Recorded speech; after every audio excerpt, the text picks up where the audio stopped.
እና አብይ ጾም ጉዞ ነው። የ40 ቀን ጉዞ ናት። የት ነው የምንደርሰው? ሄደን 40 ቀን ጾመን ቅድስት ዘወረደ እንደዚህ ያልንና የት ነው የምንደርሰው? ሰው መንገደኛ ነው ማለት ምን ማለት ነው? ነዋሪ አይደለም። መንገደኛ ጓዙ ቀላል ነው፣ እንደ ልቡ አይናገር።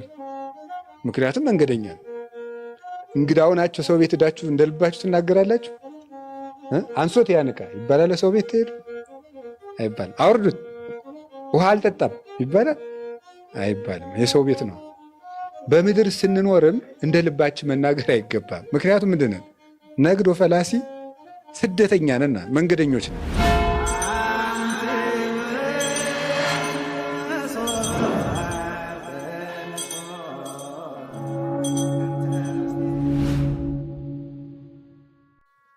ጾሙ ምንድን ነው? አብይ ጾም።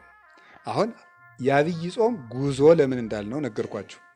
አሁን ደግሞ ለምንድን ነው አብይ ጾም የሚባለው የሚለውን ልንገራችሁና ከዚያ ወደ ቀጣዩ ሀሳባችን እንሄዳለን። አብይ ጾም የሚባለው ጾም ታውቃላችሁ። ጾም ማለት መከልከል ነው። ተከልኦተ ብእሲ እመብል፣ የሰው ልጅ በጊዜ እውቅ በታወቀ በተሰፈረ በተለካ ጊዜ ከመብል መከልከሉ ጾም ይባላል። በታወቀ ጊዜ ጾም ማለት ባጭሩ መከልከል ማለት ነው። ፍትሕ መንፈሳዊ አንቀጽ 15 ቁጥር 1 ላይ እንደተጻፈው ጾም መከልከል ነው። መከልከል ነው ጾም። ይሄ ፍቹ ዝም ብሎ ዘይቤያዊ ፍቹ ነው። ግዕዙ ወደ አማርኛ ሲተረጎም ነው መከልከል የሚሆነው። መንፈሳዊ ፍቹ ግን ጾም ምንድን ነው? ጾም ምን ይመስላችኋል? ጾም ሰማያዊ መልካችንን መጠበቅ ነው። ሰማያዊ መልካችንን እኛ የተፈጠርነው በማን መልክ ይመስላችኋል? ኦሪት ዘፍጥረት ምዕራፍ 1 ቁጥር 26 ላይ እንደተጻፈው በማን መልክ ነው የተፈጠርነው? በእግዚአብሔር መልክ ነው የተፈጠርነው። በእግዚአብሔር አርአያና መልክ ከተፈጠር እግዚአብሔር ይበላል አይበላም? ጥያቄው ራሱ መልሱ እንጂ አይበላም አይደል እንዴ? ይበላል አይበላም? አይበላም። እና ምን ጾመው ወደ የትኛው መልካችን ለመሄድ ነው? እግዚአብሔርን መስለን ስለተፈጠር ወደማይበላው መልካችን ለመሄድ ነው። መጨረሻ ላይ መንግሥተ ሰማያት እንበላለን አንበላም? አንበላም። እና ወደዚያኛው ዝግጅት እያደረግን ጾም ማለት ወደ ትክክለኛ መልካችን መመለስ ማለት ነው። ወደ ተፈጥሯችን መመለስ ነው። ይሄ የሚበላው ስጋ ራሱ መጨረሻ ላይ በማይበላ ህይወት ነው የሚኖረው። ስለዚህ እግዚአብሔርን ወደምንመስልበት መልክ መሄድ ነው ጾም ማለት። ሰማያዊነት ነው። ይውላችሁ የእኛ ኦርቶዶክሳዊ ተዋሕዶ ቤተክርስቲያን ስንዱ እመቤት የሆነችው እናታችን ከዓመት ካሉት ቀናት የምታበዛው ምኑን ነው? በቃ ጠቅላላው ህይወታችን ማንን ወደ መምሰል እንዲያድግ ነው። አሁን ብዙ ሰው ምን ይላል? እንዲሁ ኦርቶዶክስ መሆን ያደክማል። ምክንያቱም ጾሙ ቀኑ ምንድን ነው? በጣም ብዙ ነው። እሺ ለአብይ ጾም 55፣ እሺ ጾመ ሐዋርያት 40 እስኪ እናድርገው። እሺ በሉ ደግሞ 95፣ ጾመ ነቢያት 44፣ 139 መጣ። ፍልሰት 16፣ ነነዌ 3፣ እሺ ዓርብ ረቡዕ 52 ነው የሚመጣ። 52 አማል ግን የሚቀነስ ይኖራል። እስቲ 52 እናድርገው ዝም ብለን 52 ሳምንት ነው አመቱ። ስንት ይመጣል? አዎ ይሄን ያህል ጾም አላት ከአመቱ ማለት ነው። እና ምንድን ነው አመት ሙሉ እንዳንበላ የምታረገን እች ቤተክርስቲያን ነው። የለም ልጆች የሚሻላችሁ ማንን ብትመስሉ ነው? ፈጣሪያችሁን ብትመስሉ ነው። ይሄማ መብላቱ የማን ነው? የበሬ ነው። የበሬ የአህያ የፈረስ ነው። እግዚአብሔርን ብትመስሉ ነው የሚሻላችሁ። እንዲያው ለመቆም እንስሳነቱንም አንዳንድ ጊዜ ምን አድርጉት ነው? ብሉ፣ እየዋላችሁ ብሉ። መች ይሄ እንስሳው ጠባያችሁ ካልቆመ መላካዊ ጠባያችሁ ስለማይሆንለት እየዋላችሁ ብሉ፣ እየጾማችሁ ብሉ። ግን እግዚአብሔርን መምሰላችሁ ቢበዛ ይሻላል ብላ ነው። በሰማይ መብላት መጠጣት የለም። ይቺ ቤተክርስቲያን ሰማያዊት ቤተክርስቲያን ስለሆነ የሰማዩን ኑሮ ነው እዚህ ውስጥ የምታለማመደን። በሰማይ ሄደን የምንኖረው ኑሮ መብል እንዲያውም ካገኘነው ዘንድ እናጥረገርገዋለን እንጂ እኔንም ጨምሮ ምን ነው ባይኖር ኖሮ በእውነት መከራ ወንድሜ ምግብ ባይኖር የሁሉ ጦርነት ራሱ ይኖራል እንዴ ምግብ ባይኖር? ነገር ግን የሰው ልጅ ኩራተኛ ነው እንጂ በኩራትም ሊጣላ ይችላል። ምግብ ነው የሁሉ መከራ የሚያመጣው። በሽታ ቢመጣ በምግብ ለኩላሊት ጥሩ ነው የተባለው ምግብ ለጨጓራ ክፉ ይሆናል። ለጨጓራ ጥሩ ነው የተባለው ለልብ ክፉ ይሆናል። መከራ የሆነ ነገር ነው በዚህ ዓለም መኖር እና ለምንድን ነው ግን ቤተክርስቲያን እንዲህ የምታደርገው ሲባል መልአካዊ ሕይወት እና ቅዱስ ወግሪስ ሲናገር ምን ይናገራል? በቀን 1 ጊዜ የሚበላ ሰው መልአክ ነው። በቀን 2 ጊዜ የሚበላ ሰው ሰው ነው። በቀን 3 ጊዜ የሚበላ ሰው እንስሳ ነው ይላል። በቀን 1 ጊዜ የሚበላ ምንድን ነው? መልአክ ይበላል አይደለም? መልአክ ይበላል እንዴ? በቀን 1 ጊዜ ምንድን ነው? አብዛኛው ሕይወቱ ወደ ምን ያደላ ነው ማለቱ ነው? ወደ መልአካዊ ሕይወት ያደላ ነው። በቀን 1 ጊዜ የሚበላ መልአክ ነው። 2 ጊዜ የሚበላስ ተመስገን። 3 ጊዜ የሚበላውስ እንስሳ ነው። ወደ እንስሳነት እየወረድ ነው። ከ3 ጊዜ ወደ 2 ጊዜ ስትቀንሰው ሰው ትሆናለህ። ወደ 1 ጊዜ ሲያመጡት ደግሞ አባቶቻችን የሚኖሩት በገዳም ዘግተው ትርምት እያዙ የሚኖሩት ደግሞ እነሱ ምን ይሆናሉ? መልአክ ይሆናሉ ማለት መልአክ ይሆናሉ። ጾም ማለት ይሄ ነው።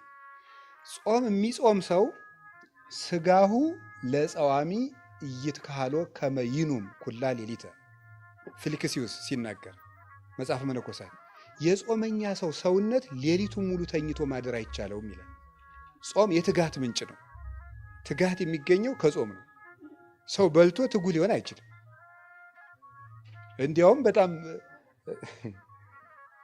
ምን ያደርጋል መሰላችሁ? ሰው ሲበላ ምንድን የሚያደርገው?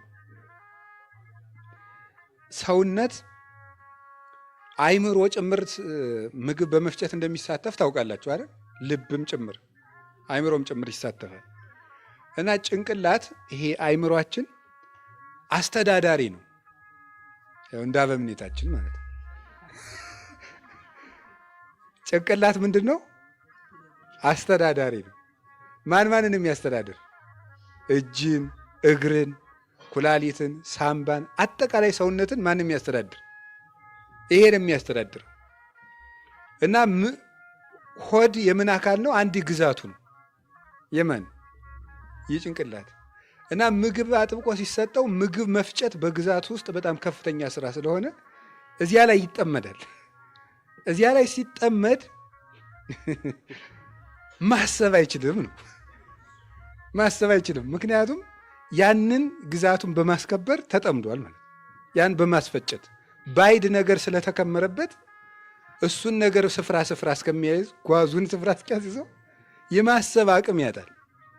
እና ለዚህ ነው የማይጾም ሰው ሀሳቡ ቅርብ ነው። ምንም በቀዝም እቅዱም ቅርብ ነው። እዳ እንቅልፉ መከራ ነው። ስለዚህ ምን ይላል? አይምሮ ሰውነትን ማንቃት አንድ ስራ ይሆንበታል። ምግቡን ደግሞ ትእዛዝ ሰጥቶ ማስፈጨት አንድ ስራ ይሆንበታል። ስለዚህ ምን ያደርጋል? ሰውየውን ተኛ፣ ቆይ ምግቡን ልፍጨው ይልና ምን ያደርገዋል? አስተኝቶ ይፈጫል ማለት። ሰውየውን ያስተኛና ምግቡን ስለሚፈጭ ሰውየው በዛ ጊዜ መነሳት ያቅተዋል ማለት እና የጾመኛ ሰው ሰውነት ንቁ ነው ይላል። ጾም እማ ለጸሎት እህታ ለአርምሞ ወጥንት ለኩሉ ገድል ሰናይ። የጸሎት ማር ይስሐቅ ሲናገር ደግሞ ጾም ምንድን ናት ያለ? የአርምሞ ምኗ ናት? እህቷ ናት ይላል። ታላቅ እህቷ ናት። አርምሞን ዝም ማለትን፣ መረጋጋትን፣ መስከንን የምታመጣው ማናት? ጾም። እማ ለምን?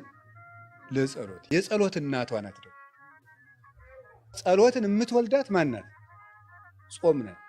የሚጾም ሰው ጸልይ ጸልይ ጸልይ ጸልይ ጸልይ ነው የሚያሰኘው። አይምሮ የተሳለ ነው። አንደበቱ ስል ነው። ልቡናው የተከናወነ ነው። ሐሳቡ ክት ነው። ስለዚህ የጸሎት እናት ናት። ነቃ ለአንብ የእንባ ምንጭ ናት። ሁልጊዜ የሚበላ ሰው ማልቀስ አይችልም። በነገራቸው የሚጾም ሰው ነው። አሁን ከዓለም እኮ ተቃራኒ ነው። የዚህ ዓለም ነገር እኮ እና ክርስትና እንደተቃረኑ ነው የሚኖረው። አሁን ካልጠጣህ የትኛውን ውሃ ታነባዋለህ ነው አይደል የሚለው። በሳይንስ ቢሆን ኖሮ ብናዋጋ ያልጠጣኸውን የት እንባ ይመጣል? እንዲሁም ቅዱሳን ሲበቁ ውሃ ወደ አለመጠጣት ሲሄዱ እንባቸው ምን ያደርጋል? እያጸርው ይይዙ ነው እኮ የሚለው። እንባቸው ፈጽሞ የማይቆም ነው የሚሆነው፣ እንደ ሰኗ። ለዚያውም አይን የማይቆጠቁጥ ያለ ስስት የሚወርድ እንባ ነው የሚኖራቸው። የእነ አቡነ ገብረ መንፈስ ቅዱስ፣ የእነ አቡነ ተክለ ሃይማኖት፣ የእነዚህ ከዋክብት እንባቸው ምንጭ ነው። የክርስቶስን ሕማም እያሰቡ ማለት ነው። የእንባ ምንጭ የጸሎት እናት የአርምሞ እህቷ ማናት? የጥንት የገድል የተጋድሎ ሁሉ መጀመሪያ ጾም ነው። የተጋድሎ ሙሴ 40 ዓመት ህዝብን የመምራትን ገድል የጀመረው ምን በማድረግ ነበር? በመጾም ነው የጀመረው። ክርስቶስ ራሱ መድኃኒታችን ኢየሱስ ክርስቶስ ዓለምን የማስተማር ገድልን የጀመረ ምን አድርጎ ነው? መጀመሪያ ጾሞ ነው። ሁሉ ነገር ተጾሞ ይጀመራል። ክርስትና ስንነሳ ቅዳሴውን የጀመርነው ምን አድርገን ነበረ? ጾመን ነው የጀመረው። ቅዳሴ ከተገባበት ጀምሮ እስከምንቆርበት ሰዓት ህፃናት ይጾማሉ። ታውቃለች? ይጾማሉ። ጌታቸው ተጠምቆ ምን አድርጓል? ጾሟል። እነሱም የእናታቸውን ጾም ቅዳሴ እስኪያበቃ ይጾማሉ። እየተሳተፉ ነው። የፈለገ ቢያለቅሱ ስጦታ አይሰጥ። ቅዳሴዋን መጾም አለባቸው። ጾመን መጀመር ነው። ጋብቻ የሚያገቡ ሰዎች በጾም ነው ትዳራቸውን የሚጀምሩት። ተበበሩ ሰርጉ ከተፈጸመበት ቀን ጀምሮ ተክሊል ይፈጸምና ተክሊል ከተፈጸመ በጋራ ከቆረቡ በኋላ በተክሊልም ካልሆነ በቁርባን የሚጋቡም ከሆነ ድንግልና የሌላቸው በቁርባን ካገቡ በኋላ 40 ቀን የመጾም ግዴታ አለባቸው። ትዳር ለምን? ገርል ነው። ገርል እኮ ነው። ማረፊያ አይደለም፣ ድግስ ቤት አይደለም፣ ገርል ነው። እንኳን ከሰው ጋር ብቻን መኖር ከባድ ነው አይደል? ሰው እኮ ሲያገባ ከቀላል ወደ ከባድ ነው፣ ከከባድ ወደ ቀላል ነው የሚሄደው። ያው ከቀላል ወደ ከባድ ነው የሚሄደው። ሌላ ሰው ጋር ጨምሮ እንዲያ ማለት ነው። የሌላ ሰው ጭምር ሐሳብ ድሮ እንዳሰብክ ትተኛለህ፣ እንዳሰብክ ትበላለህ፣ እንዳሰብክ ትተኛለህ፣ እንዳሰብክ ትነሳለህ። ሰው ስትጨምር ግን እንዳሰብክ ምን የት ነው የምትሄድ? ጠያቂ አለህ ማለት ነው። አለቃ አለህ፣ ተቆጣጣሪ። ስለዚህ ገርል ነው ትዳር፣ ገርል ነው። ገርሉን የምትጀምረው ጾመህ ነው። 40 ቀን ይጾማል። አሁን ብዙ ትዳር ፍቅር የሌለው ከንቱ ትዳር የሆነበት ምክንያት እንደተጋቡ አይጾሙም። ስለዚህ ረድኤተ እግዚአብሔር ይለያቸዋል ማለት ነው። 40 ቀን ግን ከተጋቡባት ቀን ጀምሮ 40 ቀን ይጾሙና በ40ኛዋ ቀን ስጋው ደግሞ እንደገና ተቀብለው ሰርግ ይደረጋል። መደገስ ይችላል፣ አለመደገስ ይችላል። ምክንያቱም ክርስቶስ 40 ቀን ከጾመ በኋላ የት ተገኘ? ሰርግ ቤት ውስጥ ተገኘ ማለት ነው። ስለዚህ እሱም ገርል ነው። ምንኩስና ምንድን ነው? ገርል ነው አይደለም? ገርል ዋናው ገርል። ምንኩስና የሚጀመረው ምን ተደርጎ ነው? ተጾሞ ነው። አንድ ሰው ከመነኮሰ በኋላ ስንት ቀን ይጾማል? ከመነኮሰበት ቀን ጀምሮ 40 ቀን ይጾማል። 40 ቀን ለዚያውም ልብሱን ሳያወልቅ ሰውነቱን ሳይታጠብ። እንዲያውም አብዛኛው የመነኩሴ መከራ ያለች 40 ቀኗ ውስጥ ነው። ስቃይ የሆነም ፈተና ማለት ነው። ጠቅላላ የዲያብሎስ ጦርነት የሚከፈተው እዚህ 40 ቀን ውስጥ ነው። አሁን ይህን ማስረዳት አይቻልም። የመነኮሰ ብቻ ነው የሚያውቀው። ብቻ እንዳለው ማሳወቅ ግን ጥሩ ነው። አለው ብቻ ማለት ዝም ብሎ ማለት ምን ያህል ነው መጠኑ? መንኩሳችሁ ወቁት አደላችሁ ነገር። እሱም በጾም ነው የሚጀምረው። ክህነት ሲሰጥ በጾም ነው የሚጀምረው። አሁን ይኖር አለ እንጂ አባቶቻችን ዲቁና ሰጠው ለዲያቆኑ ምን ይሰጡታል? ጾም ይሰጣል። ቅስና ሰጠው ለቄሱ ምን ይሰጡታል? ጾም። ክህነት ገርል ነው፣ ለሱም ጾም ይሰጣል። ሁሉም በጾም ነው የሚጀመረው። ለምን? መዳረሻችን ጾም ነው። መንግስተ ሰማያት ውስጥ የጾም ኑሮ ነው፣ ያለ መብላት ኑሮ ነው። በጾም የተጀመረው በጾም ወደሚኖርበት ህይወት ያደርሳልና ጾም ማለት እንደዚህ ያለ ጾም ትፌውስ ቁስለ ነፍስ ይላል ደግሞ ቅዱስ ያሬድ። ጾም የነፍስን ቁስል ምን ታደርጋለች? ትፈውሳለች። ወታጸምም ፍትወታተ ኩሉ ዘስጋ፣ የስጋን ፍትወት በሙሉ ጸጥ ታደርገዋለች። አርፈ ቁጭ በል ትለዋለች። ማናት እንዲያ የምታደርገው? ጾም። የነፍስን ቁስሏን የምትፈውሳት ጾም ናት ተብሏል። እንግዲህ ፈውስ ነው፣ ምንጭ ነው ብያችኋለሁ። መላካዊ ህይወት ነው፣ እግዚአብሔርን የሚያስመስል ህይወት ነው፣ የመንግስተ ሰማያት ኑሮ ነው ጾም። ለዚህ ነው የምንጾመው። ፍኖተ ክርስቶስም ነው፣ የገድል መነሻም ነው፣ የጸሎት ምንጭም ነው። አጋንንትም አይወዱም። ልንገራችሁ፣ አንድ ሰው ገበታ አለ። ገበታው ውስጥ ውሃ እርጥብ ሲሆን ነው ደረቅ ሲሆን ነው ትንኝ የሚመጣው?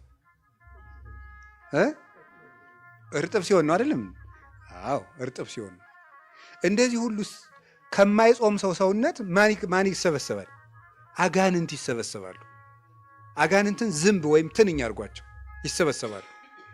ከደረቁ አይሰበሰቡም። አጋንንት ከበው የሚያስጨንቁት የማይጾምን ሰው ነው። የሚጾምን ሰው አይፈትንም ማለት እንዳልሆነ ሁሉ ማለት ነው። እሱ ራሱን የቻለ ጎዳና አለ። ስለዚህ ያስጨንቃሉ። ጥያቄ፣ እሳት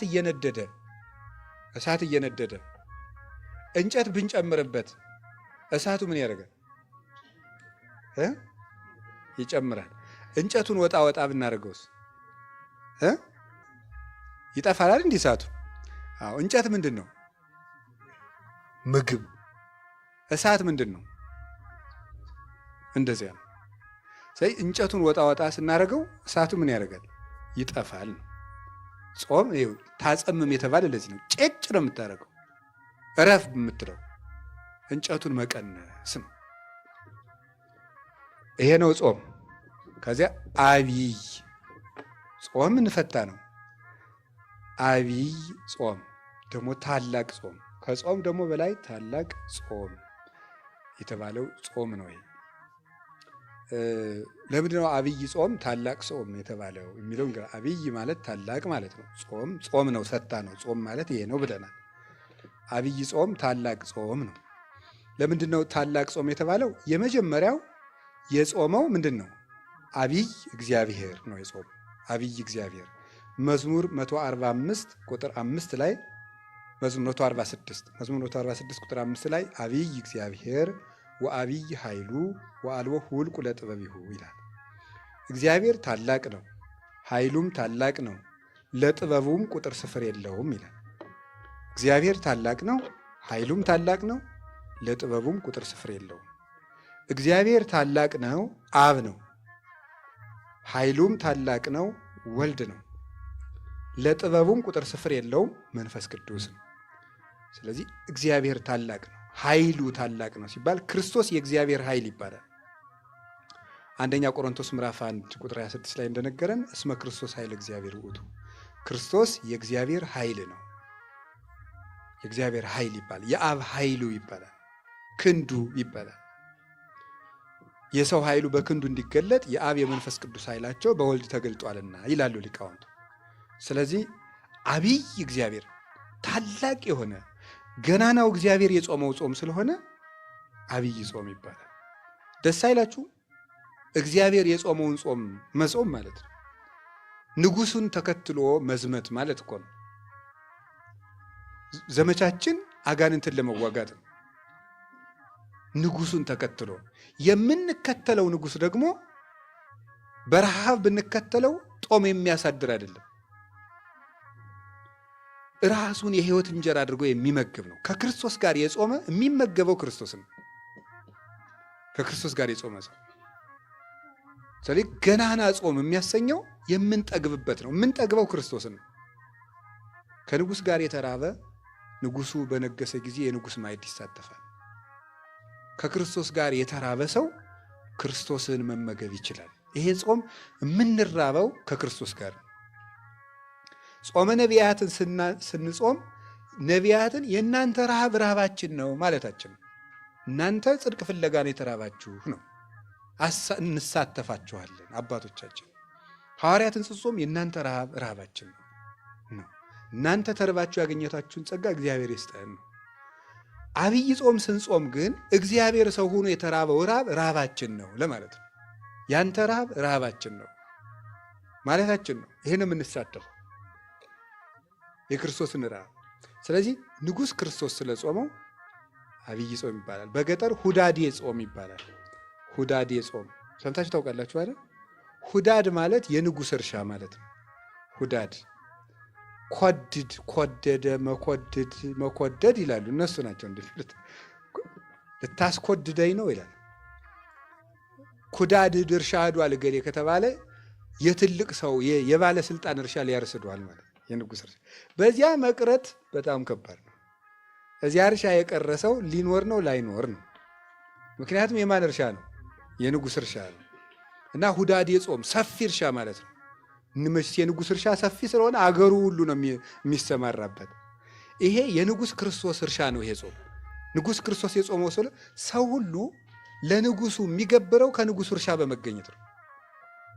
ለክርስቶስ ፈቃዳችን የምንገብርበት ጾም ነው። ይሄ ለራሱ ለንጉሱ ለክርስቶስ ለንጉሱ በዚህ ሰፊነቱ 55 ነው።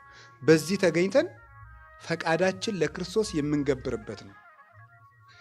በነገራችሁ ላይ ስነ ምግባር አንድ ሊቅ ሲናገር ስለ ምንኩስና ሲናገር ምን ይላል? ምንኩስና ለመለኮታዊ ፍቅር የምናደርገው ሪያክሽን ነው ይላል። ማለት ምልክት ነው፣ መልስ እንደማለት ነው። አንዳንድ ቃል ስለማይገልጽ ነው ዝም ብዬ እንዳለማመጣው ማለት ነው። ግን ድሃ በሆነ ቋንቋ እያርኩት ነው። ምንኩስና ለመለኮታዊ ፍቅር የምናሳየው ግብረ መልስ። ጥሩ አድርገህ ገልጸዋል። ለመለኮታዊ ፍቅር አንተ ለእኛ እንዲሆንክልን እኛም ለአንተ አንተን ፍለጋ እንዲንሆናለን እንደማለት። ብድር መመለስ አይደለም፣ ፍቅሩን መከተል ነው። ለፍቅር ምልክት ማሳየት ነው። እግዚአብሔር ለሰው ልጅ ላደረገው ፍቅር የምናሳየው ምልክት ነው። ዘመድ ይቅርብን፣ ገንዘብ ይቅርብን፣ ትዳር ይቅርብን ተብሎ አንተ ሁሉን ትተህ እንደመጣ ያንተ ፍቅር ሁሉን ያስተዋል እንደማለት ያለ ነው። ለዚህ ነው የሚመሰረት እንጂ ስጋን ለመቅጣት አይደለም። ጾምም እንደዚህ ነው። አንተ ለእኛ ብለህ ተራብክ ተብሎ ለዚህ ረሃብ የምናሳየው የፍቅር ምልክት ነው እንጂ አብይ ጾመን የእኛ ጾም ያጸድቀናል ማለታችን አይደለም።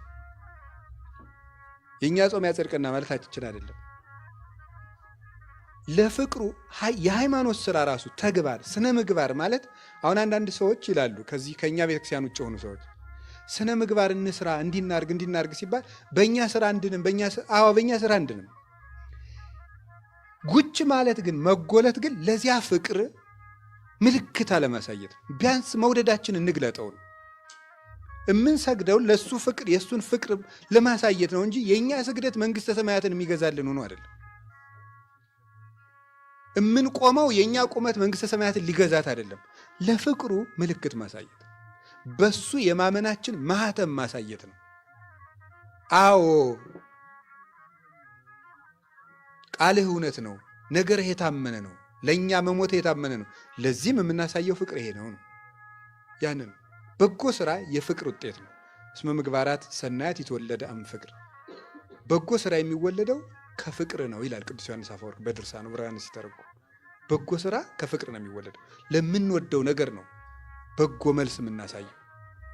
ለምንወደው ክርስቶስ የምናሳየው ነው አብይ ጾም እና ትንሽ ትልቁ ሁሉንም ጾም መጾም አለበት። ይሄንን ደግሞ በተለየ የእግዚአብሔር ረሃብ ድንቅ ነው በእውነት።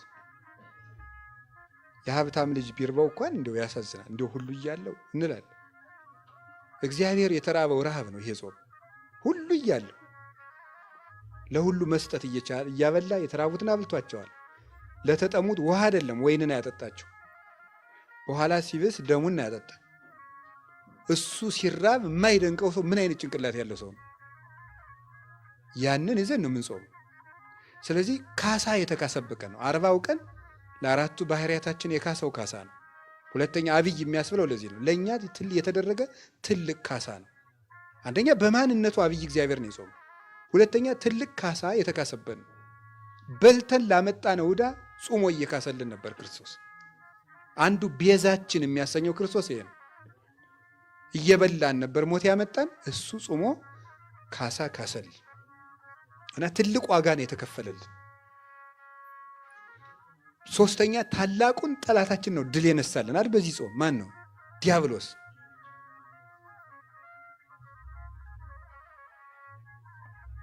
እምደ ጸላኢ ዘአልቦ ምህረት ያለው ቅዱስ ኤፍሬም ምህረት የሌለውን ጠላታችን ነው የቀጠቀጠልን። ትልቁን ጠላታችን በዚህ ጾም ቀጥቅጦታል። በትዕቢት ቢመጣ በትዕቢት ነበር ቀድሞ ከገነት የወጣ ነው። በትህትና አድርጎ በስስታችን ነበር ሔዋንን ዋፍተዋል። ሔዋን ቢ የሚያደርግ ስስት ነበረ ገነቱ ነበር። እሱን አጠፋው። የሌላትን ገንዘብ መመኘት፣ የሌላትን አምላክነት መመኘት ፍቅረ ነዋይ የነበረባት ሔዋን የሰጣትን ትታ ያልሰጣትን።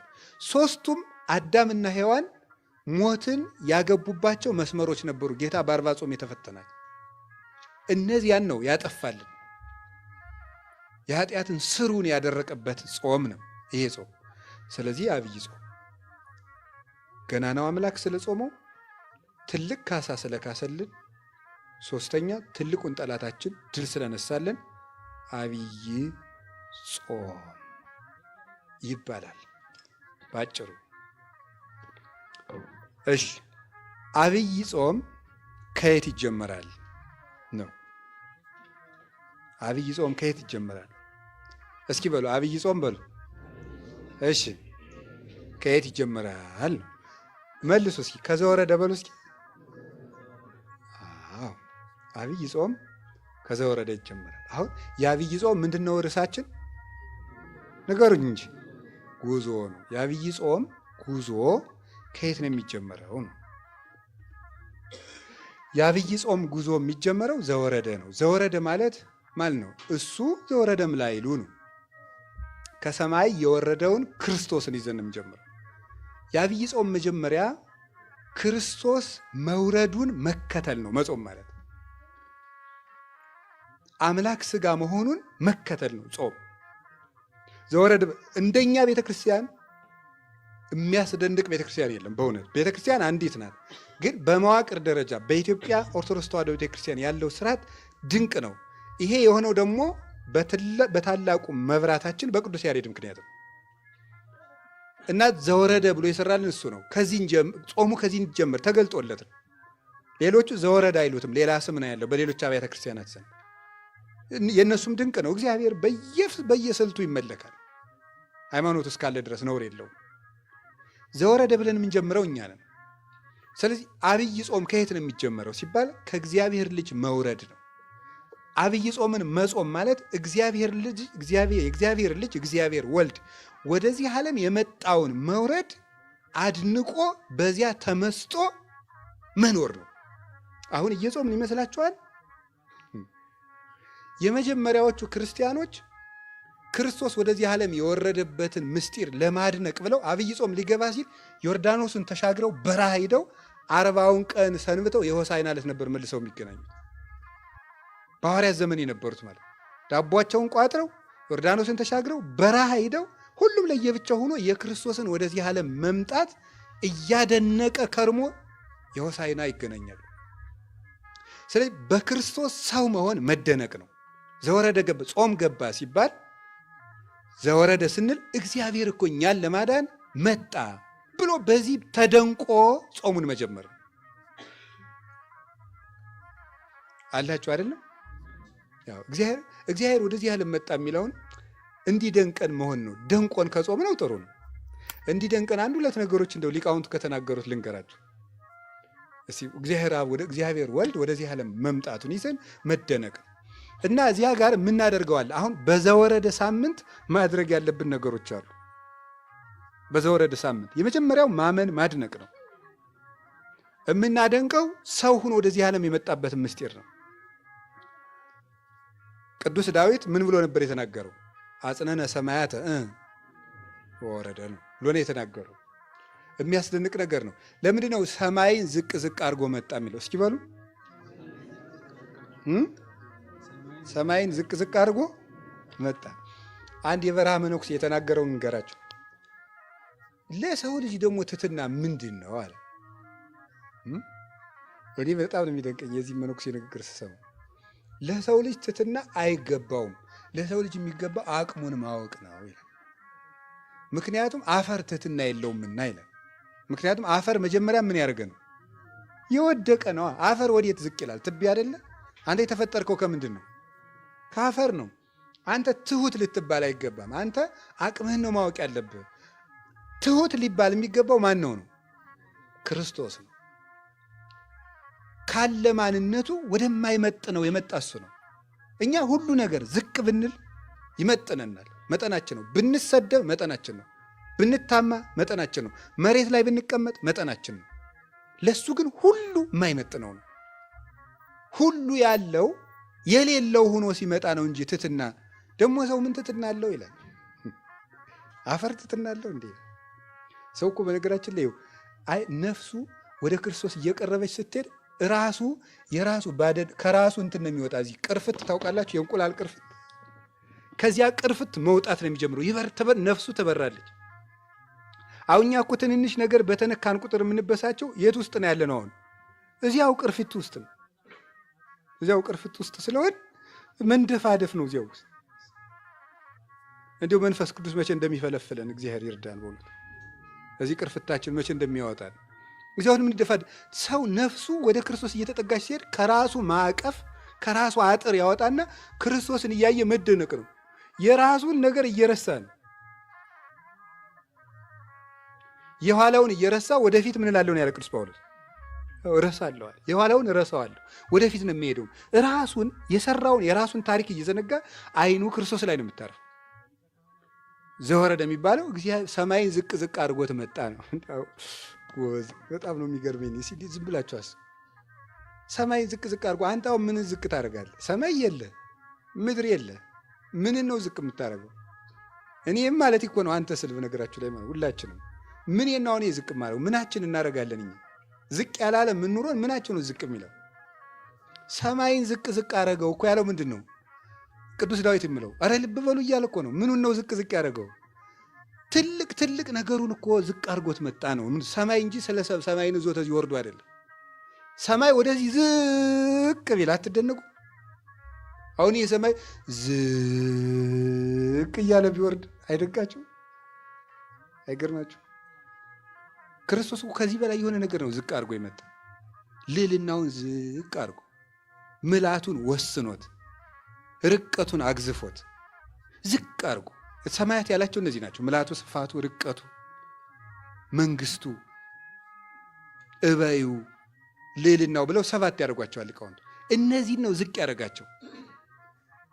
እንዴ ንጉሥ እኮ ከድሃ ቤት ምሳ ሲበላ ብናየው አይደንቃችሁ? እፎ ቤተ ነዳይ አደረክም ምስኪን ነው። እንደ አንድ ንጉሥ እንዴት ያሉ ንጉሥ ናቸው፣ ቆሎ እኮ በሉ ተብሎ ይደነቃሉ። እኔ ቤት እኮ ቅራሪ ቀመሱልኝ ተብሎ ነገ የሚፈርሰው ሰውዬ በ3ኛው ቀን ብንሄድ አፍንጫችን ይዘን የሚያስመልሰን ሰውዬ እኮ ነው ንጉሱ ነው የሚደነቅ። ክርስቶስ ዝቅ ብሎ በእኛ መንደር ሲመጣ አይገርማችሁ? በእኛ መንደር ሲመጣ የእኛን ልብስ ለብሶ እንደኛ እያለቀሰ እንደ ሕፃናት እታች ወከመ ሕፃናት በከየ እንደ ሕፃናት እያለቀሰ ሰው ታቅፎት እንዲሁ ጾም እኮ ነው። ይሄ ነገር ነው ዘወረደ ጾሙ እዚህ ነው የሚጀመረው። በዚህ ስትመሰጥ ጾሙ ደስ ይላል ማለት ነው። በዚህ ነው የምንመሰጠው። ይሄንን ነው ሊቃውንቱ ያደነቁት። ዘያገምሮ መካድ አግመረቶ ድንግል። ቦታ የማይወስነውን አምላክ ማን ወሰነችው አለ? ድንግል ወሰነችው። ባይል ዘይሁብ ብኢለ ኮነነ ዳይ በእንተ ስርዓተ ትስብእት። ለሁሉ ሀብትን ባለጸጋን የሚሰጥ እሱ ሰው ስለመሆኑ ምን ሆነ አለ? ድሃ ሆነ። ከምዕባል አነ በንዴተ ዚአሁ፣ በሱ ድህነት እኔ ባለጸጋ እሆን ዘንድ እርሱ ስለ እኔ ድሃ ሆነ። ቦታ የማይችለው አምላክ እርሱ አንዲት ድንግል ታቀፈችው። ነሳይኩ አርአያሁ ወያቀብክዎ፣ እሱ መልኩን ሰጠኝ እኔ ግን አልጠበቅኩትም ነበር አለ። ነሳ ስጋዬ፣ ስጋዬን የኔን ስጋ ለብሶ መጣ። ወረሰየው ለስጋዬ ዘይመውት፣ የኔን ስጋ የማይሞት የማይፈርስ የማይበሰብስ አደረገው ይላል ቅዱስ ጎርጎርዮስ ሃይማኖተ አበው ምዕራፍ 61 ቁጥር 34 ላይ ሲናገር። ይሄን የሚያስደንቅ ቦታ የማይችለው ጌታ በአንዲት እዚህ ታገሰ ለተጸንሶ ይለዋል ቅዱስ ቄርሎስ። ቦታ የማይችለው አምላክ ከእናቱ ሆድ 9 ወር ከ5 ቀን ታግሶ በቅታው ቁጭ ሲል ያድንቃል እኮ ያስደንቃል። እናቱም ትደንቀናለች፣ እሱም ያስደንቀናል። ከርሰ ድንግል አቤ ወተለዓለም ሰረገላ ኪሩቤል ወተሰብሐም ሱራፌል ይላል አባ ጊዮርጊስ። የእመቤታችን የቅድስት ድንግል ማርያም ማኅፀን ከኪሩቤል ሰረገላ በለጠ፣ ከፍ ከፍ አለ፣ ሱራፌልንም ላቃቸው ይላል። እንዴት ያለ ማኅፀን ነው! የእሱ መውረድ የእሷ መወሰድ የሚያስደንቅ ነው። ቅዱስ ዮሐንስ አፈወርቅ እንዴት እንደሚል ደግሞ ተመልከቱ። ምንተ እብል ወምንተ እነብብ እስመ ብሎ የመዋዕል ኮነ ሕፃነ። ቀዳማዊ እርሱ ሕፃን ሆኖ ታይቷልና ምን ልናገር እችላለሁ? ዘይነብር ዲበ መንበር ልዑል ወዘይትሊዓለም ሰማየ ሰማያት፣ ከሰማያት በላይ ባለ ሰማይ የሚኖር እርሱ ተወዴ ውስጥ ተጎል፣ በበረት ውስጥ እሱ ተጣለ። ስለዚህ ነገር ምን እናገራለሁ ይላል። ዘይትገሰስ የማይያዝ እሱ፣ ዘይንበለ ሥጋ ሥጋ የሌለው እሱ ተገሰ በእደ ምድራውያን፣ በምድራውያን እጅ ተዳሰሰ። እርሱ ለዘይመትር ማይሰራ ኃጢአት ጠብለልዎ በአጽርቅት ታድገለከ ኃጢአትከ ታድገለኪ ኃጢአትኪ እያለ የኃጢአትን ማሰሪያ የሚቆርጠውን በጨርቅ ተጠቀለሉት። ከማያልብሶ ለዘማሰነ ክብሩ ሀበ ክብር ክብሩ የጠፋ አዳምን ክብሩን ያለብሰው ዘንድ ወለዘ ጠፋ ስባቲሁ ያልብሶ ስባተ ጌትነቱ የተወሰደበትን አዳምን ጌትነትን ይሰጠው ዘንድ እርሱ ሰው ሆነ። ወለትይርተ ቃል ይክሰቶ በየራ መድኃኒት አዳም ከእኛ እንዳንዱ ሆነ ብሎ በምጸት ቃል የተናገረውን መሬት አንተ ወትገብ ውስተ መሬት ያለውን ያንን ሥጋ በባሕርይ አምላክነት ይገልጠው ዘንድ እርሱ ሰው ሆኖ መጥቷልና እንዲያው ምን እላለሁ እንዲያው ምን እናገራለሁ ይላል። ነሳ ሥጋዬ ወወሀበኒ መንፈሶ የእሱን ሥጋ ለእኔ ወሰደ፣ የእሱን መንፈስ ደግሞ ለእኔ ሰጠኝ። ወወሀብኩ ሥጋዬ የኔን ሥጋ ለተዋህዶ ሰጠሁት፣ ወነሳይክዎ መልሼ ቆረብኩት። ይሄንን አድርገልኝ ወዘገብኩ ረብሐ ሕይወት ብዙ ብዕል ክብርን ጸጋን የዘላለም ሕይወትን አገኘሁ ብሎ ይነገራል። ይሄን ነው ማድረግ። ቅዱስ ኤፍሬም ደግሞ እንዲህ ይናገራል። ሃይማኖተ አበው ቅዱስ ዮሐንስ አፈወርቅ ሃይማኖተ አበው ምዕራፍ 67 ቁጥር 17 ላይ ነው የተናገረው። ይሄን ቅዱስ ኤፍሬም እንዲህ ይላል። ኦ ለዝንቱ መንክር ዘይትሊያል እንኩሉ ህሊና ከህሊና ሁሉ ለራቀ ለዚህ ነገር አንክሮ ይገባል። ብእሲት ምድራዊት ወለደቶ ለእግዚአብሔር ቃል ዘኮነ ሰባ ምድራዊት ሴት እመቤታችን ሰው የሆነ ቃልን እርሷ ወለደችው። ድንግል ወለደቶ ለገባሪሃ ድንግል ማርያም ፈጣሪዋን ወለደችው። ወለሊሁ ፈጠረ ወላዲቶ እርሱም እናቱን በጥንተ ተፈጥሮ በሐዲስ ተፈጥሮ አከናውኖ ፈጠራት። ነሳ ሥጋ እምኒሃ ከሷ ሥጋ ለበሰ። ወፈጠረነ ዳግመ አፍቅሮ ኪያነ እኛን ወዶ በጥንተ ተፈጥሮ በሐዲስ ተፈጥሮ እንደገና ፈጠረን ይላል። እንዲህ ላደረገ አይደንቃችሁም? ምድራዊት ሴት አምላክን ታቅፈው ስታዩ እስቲ እግዚአብሔር ያሳያችሁ። አንበሳን በግ ታቅፋ በመንደራችሁ ብትመጣ አይደንቃችሁ? ይደንቃል እኮ። አሁን እኮ ታሪኩን ለምደነው ነው የማይደንቀን። አሁን ትልቁን አንበሳ በግ ታቅፋ እንዲሁ በዚህ ብታልፍ ወይ ግሩም አትሉ? ሞ አንበሳ ዘምነጎደ ይሁዳ ከነገደ ይሁዳ የተወለደው ያ በላም የተመሰለውን ሰይጣን የሚሰብረውን አንበሳ ታቀፈችው። ጥቀ እጹብ ውቃፌ አንበሳ ባብራከ በጊት ሰዓዳ እሳት ወበረድ ሀብሩ ባህድ ውላው ይላል አባ ጊዮርጊስ። አረ ጎበዝ ልብ በሉ ይላል። አንበሳውን እኮ በግ ታቀፈችው፣ በረዶና እሳት አንድ ላይ አደሩ። አይደንቃችሁም እንዴ ይላል። ይሄ ነው የተደረገው። ቅዱስ ያዕቆብ ዘስሩግ እንዲህ ይላል። ሃይማኖተ አበው ምዕራፍ 88 ቁጥር 8 ላይ ሲናገር ማለት ነው።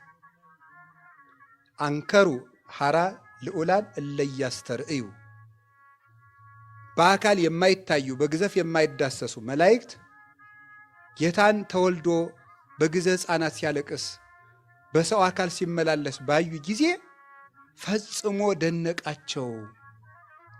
ርዕዱ ለአይካኒሁ በመካን ልዑል ሶበርኢወን ዘይትለአክል አርዳይሁ በልዑል መካኑ አንድም በልዑል ባህሪው የሚያገለግሉት መላእክት ደቀ መዛሙርቱን ሲያገለግል ባዩት ጊዜ ደነገጡ ይላል። እግር ሲያጥብ ባዩት ጊዜ ደንገጹ ብርሃናት ሶበርኢዎ ለእሳት ግሩም እሳት የሚሆን እርሱን በትሕትና ሆኖ ጨርቅ ታጥቆ አገልድሞ ውሃ በንብቲር አድርጎ እግር ሊያጥብ ባዩት ጊዜ እነዚህ ደነገጡ። አንከሩ ወተደሙ ላይካነ አውሁ እምነ ወልድ ለዘመጻ ከመይኩን ገብረ ያገለግል ዘንድ ባሪያ ሊሆን ሊገዛ ሊወጣ ሊወርድ የመጣ ወልድን ባዩት ጊዜ የአባቱ አገልጋዮች መላእክት አደነቁ ይላል። ደነገጡ፣ በመደመም ተያዙ፣ አዘኑ። ወይ ጉድ ይላል። ይህን ያደረጉ ክርስቶስ ወደዚህ ዓለም መጣ ሲባል የምታዩት ነገር አለ። ምንድን ነው የምታዩት? አንደኛ ኃጢአታችን ምን ያህል ከባድ እንደነበር ተመልከቱ። እግዚአብሔርን ከሰማይ ያስወረደ ኃጢአት ነበር የሰራነው። አንድ መልአክ የማይመልሰው ኃጢአት ነበር የሰራነው። ምን አንድ መልአክ መላእክት ሁሉ ተደምረው ሊመልሱት የማይቻል ኃጢአት ነው የሰራነው። እግዚአብሔርን የሚያስወርድ ኃጢአት ሰርተን ነበር። የዕዳችን መጠን ተመልከቱት። ሁለተኛ እንደዚህ ያለነውን ደግሞ ምን ያህል እንደሚወደን ለማሳየት ነበር። ርዩ መጠን አፍቀረነ እንዘ ጸሩነ ይህነ ለእግዚአብሔር ተሳሃለነ በሞተ ወልዱ። እግዚአብሔር ምን ያህል እንደወደደን ተመልከቱ አለ ቅዱስ ጳውሎስ። ጠላቶቹ ነበርን እኮ ግን ወደደን ያለ አኮ በአምጣነ ጌጋይነ ዘኮነና ሐሳበ ጸጋሁ ለእግዚአብሔር። የእግዚአብሔር የምሕረቱ የቸርነቱ ብዛት መጠን እንደ በደላችን መጠን አይደለም የሆነብን። ስንጠላው ወደደን፣ በልጁ ሞትም ታረቀን። ይውላችሁ ኢየሱስ ክርስቶስ ወደዚህ ዓለም በመምጣቱ የነገረን ይሄንን ነበረ። ከካህሊነቱ ይልቅ ፍቅሩ ነበር የቀደመበት።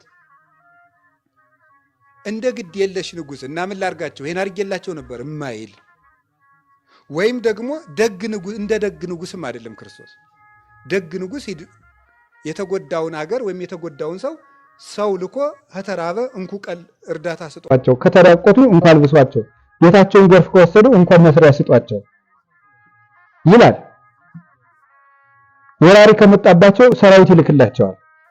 ክርስቶስ ግን አንዱን መልአክ ቢልከው ይችላል። ሄድና ፍተው ቢለው ይፈተዋል። ሲኦል እንሂድና በርብርሃና ቢለው ሚካኤልን ቢልከው ይችላል። ገብርኤልን ቢልከው ይችላል። ሰራዊተ መላእክትን ቢልካቸው ይችላል። እሱ ብቻ አይደለም፣ ማንንም ሳይልቅ ያለበት ቦታ ሆኖ ተናግሮ አይደለም ቢያስብ ራሱ ከሲኦል መውጣት እንችላለን። ይውጡ ብሎ ዝም ብሎ ቢያስብ ማለት። ያን ግን አላደረገው። ከካህሊነቱ ይልቅ ምኑን ማሳየት ነው የፈለገው? ፍቅሩን ማሳየት ነበር። እንደዚህ እንኳን አርጋችሁኝ እወዳችኋለሁ ማለቱ ነበር። እስኪ በሉ እንደዚህ እንኳን አርጋችሁ ይበሉ። ምን እላችኋለሁ ለማለት ነው የመጣው? እወዳችኋለሁ። ፍቅሩን ሊያሳየን ነው የመጣው። በመንግስቱ ላይ ተነስተንበት እኮ ነው። ሰርቀነው እኮ አይደለም። ሰርቀን አይደለም እኮ ዋሽተን እኮ አይደለም። የሰራነው በደል እኮ በምኑ ላይ ነው የተነሳ ነው እንዴ? እናንተ አምላክ ትሆናላችሁ መባል ማንን ገልብጠው ነው አምላክ የሚሆኑት? ወጉ እኮ ቀሉ የዋን ምኞቶ እኮ ቀላል መስሏቸው። አምላክ ከሆነች ወይ እግዚአብሔር እኩል ናት ወይ ደግሞ እሱን ታጠፋለች ማለት ነው። በእሱ ሐሳብ በዲያብሎስ እና በእሷ ይሄን እንዲወደን ለማጠየቅ ነው የመጣው። አንድ የሚያሳየን ይሄ ነው፣ የኃጢአታችን መጠን ምን ያህል ከፍ ያለ እንደሆነ። ሁለት እሱ ምን ያህል እንደወደደን። ሶስተኛ የሚያሳየው ሰው ምን ያህል ክቡር እንደሆነ ነው። ሰው ምን ያህል ክቡር እንደሆነ ያሳየ። ምን ትዑቱ ሰብ ከመ ትስክሮ ወምን ትዑቱ ጓለ እመሕያው ከመ ተሐውጾ። ሰውን ሰው ሆነ ሥጋ ለብሰህ በምሕረት ትጎበኘው ዘንድ ሰው ምንድን ነው? እንዲሁ ሰው ምንድን ነው? አንተ ሰው እንድትሆንለት ሰው ምንድን ነው? ቸርነትህ ነው እንጂ ማለት ነው። ቅዱስ ዳዊት ይሄን ነበር ያለው መዝሙር 8 ላይ። ሰው ምንድን ነው? አንተን ሰው ያደርግሃል? እንደው ቸርነትህ ነው እንጂ ሰው እንድትሆንለት እንደው ሰው ምንድን ነው? ሰው ክቡር።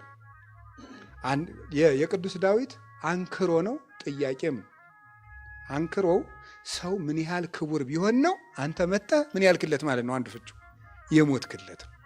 አንተ በአንተ ደም የተገዛ ሰው ምን ያህል ክቡር ቢሆን ነው እንደማለት። እረ ሰው ምን ያህል ነው? ይገርማችኋል። አንድ ሰው ሀብታም ቢሆንና ምን ያህል ቢወዳችሁ ምን ሊያደርግላችሁ ይችላል? በግ ሊያርድላችሁ ይችላል። ክርስቶስ በግ አይደለም ያረደ፣ የገዛ ስጋውን ነው የሰጠን፣ የገዛ ደሙን ነው የሰጠን። ዘወረደ ማለት ይሄ ነው። እኛን ሊያድነን እንዲህ ብሎ ከሰማያት ወረደ። እንዴት እንደሄደ ተመልከቱት። ከልዑል መንበሩ መጣና የሴት ልጅ ለመሆን መጣ። በጣም ነው የሚያስደንቀው። አሁን እኛ ብሎ እናደርገዋል። የሴት ልጅ ሊሆን ነው የመጣ። ማኅፀኗ ሊያድር ጡት ፈጥሮ ጡት ይለምናል። ይገርማል እኮ የፈጠረውን ጡት ለምኖ ይጠባል። በፈጠረው ጀልባ ለምኖ ይታዘላል። የፈጠረውን ውሃ ለምኖ ይጠጣል። ይሄን የሚያደርግ እሱ ብቻ ነው። መጣና ሰው ሆነ። ከዚያ ምን አለ?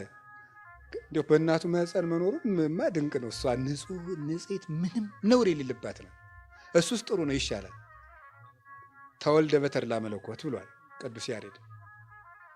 ተወልደ በተድላ መለኮት ለመለኮቱ በሚገባ መለኮቱን በምትገልጥ በድንግል ተወለደ ማለት ነው። ለመለኮቱ ባህሪ ምልክት በምትሆነው እናት ተወለደ። ግን የሚደንቀው ከዚያ ደግሞ ወደ ከእናቱ ማህፀን ንጹሕ ከሆነችው ነበልባላዊት ሰረገላ ከሷ ወዴት ሄደ? ወደ ፍግ። የት ነው ያ? በረት ማለት ይገርማል።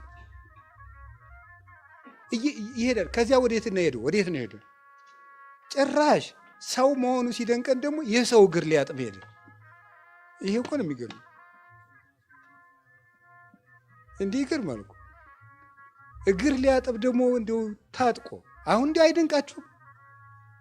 ምን ይደንቀናል?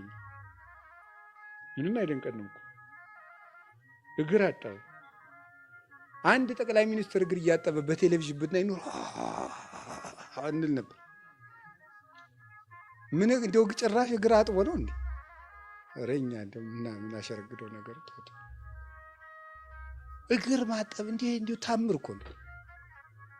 እግር ከማጠብ ደግሞ ምንድን ነው ያደረገ? በውርደት ወደ መሞት ነው ሄደው። ሰዎች የሚሞቱትን የመጨረሻውን የውርደት ሞት ወደ መሞት፣ ለሱ ግን ክብሩን ቀልጦበታል።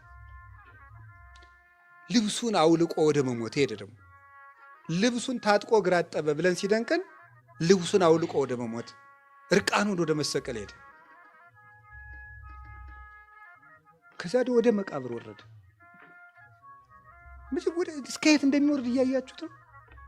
ወደ እመቤታችን ማኅፀን ከሰማይ ወረደ ብለን እንደነቀን፣ ወደ እመቤታችን ማኅፀን ወረደ ብለን እንደነቀን። ከዚያ እሷስ ድንቅ ንጽሕት ናት። የኃጥአንን እግር አጠበ። ሄደና ደግሞ ጭራሽ ልብሱን እስካውልቆ ምራቅ እስኪተፋበት ድረስ ወረደ። ከዚያ ደግሞ ጭራሽ እስከ መቃብር ወረደ። ግን በጌትነቱ ተነሳ። ዘወረደ ማለት ይሄ ነው። ይሄንን እያሰብን የምንጾመው ጾም እንዲህ የሆነውን ጌታ ለመከተል ነው የምንጾመው። ቅጣት አይደለም ጾም። ይህ ስጋችን ለመጎሰም ምናምን ለእሱ አይደለም የምንጾመው። ይሄ ፍቅር ነው የሚያጾመን። ከቃሉ ጋር ነች እና በዚህ በዘወረደ ሳምንት ምንድነው ማድረግ ያለብን? ትሁት መሆን። ምን መሆን ያለብን? ትሁት መሆን። ይህ ትሁት መሆን አይቻልም አላልክም? ቅድም ብላችሁ ይሄ የሊቁ መደነቅ ነው። እሺ የቅድሙ ትህትናን የመጨረሻ እንደውም ትሁት ምናምን ነኝ ብሎ እንዳያስብ ጭራሽ አውርዶ ለመፈጥፈጥ የተመስጦ መጨረሻ ነው እንጂ ትሁት ይኮናል ሰው። እና በዚህ ከዘወረደ እስከ ቅድስት ባለው ሳምንት ሁለቱን እሁድ ነው ዛሬ አንድ ላይ እያስተማርኩት ያለ በቅድስት ቀን ማለት። ምክንያቱም ሳምንትም ሌላ ጉባኤም ነበረ፣ ያ ችግር ነው። ስለዚህ በዘወረደ ሳምንት የምናደርገው ምንድን ነው? አረ ዛሬ በኋላ ባደረግ ነው ችግር የለም፣ ሳምንቱ አልፎ ይሄ ትሁት መሆን። እስኪ ትሁት መሆን በሉ። ትሁት መሆን ዘወረደ ብሎ የሚጾም ሰው ትሁት መሆን አለበት። እንዲሁ በዘንድሮ አብይ ጾም ይህም ብናደርግ የምንመካው በምን እንመካለን? እውቀት ያለው በምን ይመካል? በማወቁ ይመካል። ዘር ያለው በምን ይመካል? በዘሩ ይመካል። የእናት አባቱን ዘር እየቆጠረ በሀገሩ በዘሩ ይመካል። መልክ ያለው በምን ይመካል? በመልኩ። አንዳንድ መልከኛ እንደውም መልኩን ሌሎች ሰዎች እንዲነግሩት ከፈለገ በደንብ ሰሞኑን አመድ መሰልኩ እናንተ ይላል። ምን ለማለት ይመስላችኋል? መልኩን በደንብ እንዲነግሩት፣ ኧረ እናቴ አንተ እያበራ ነው እንዲባል አይነት፣ ወይም ደግሞ በቃ እንደዚያ።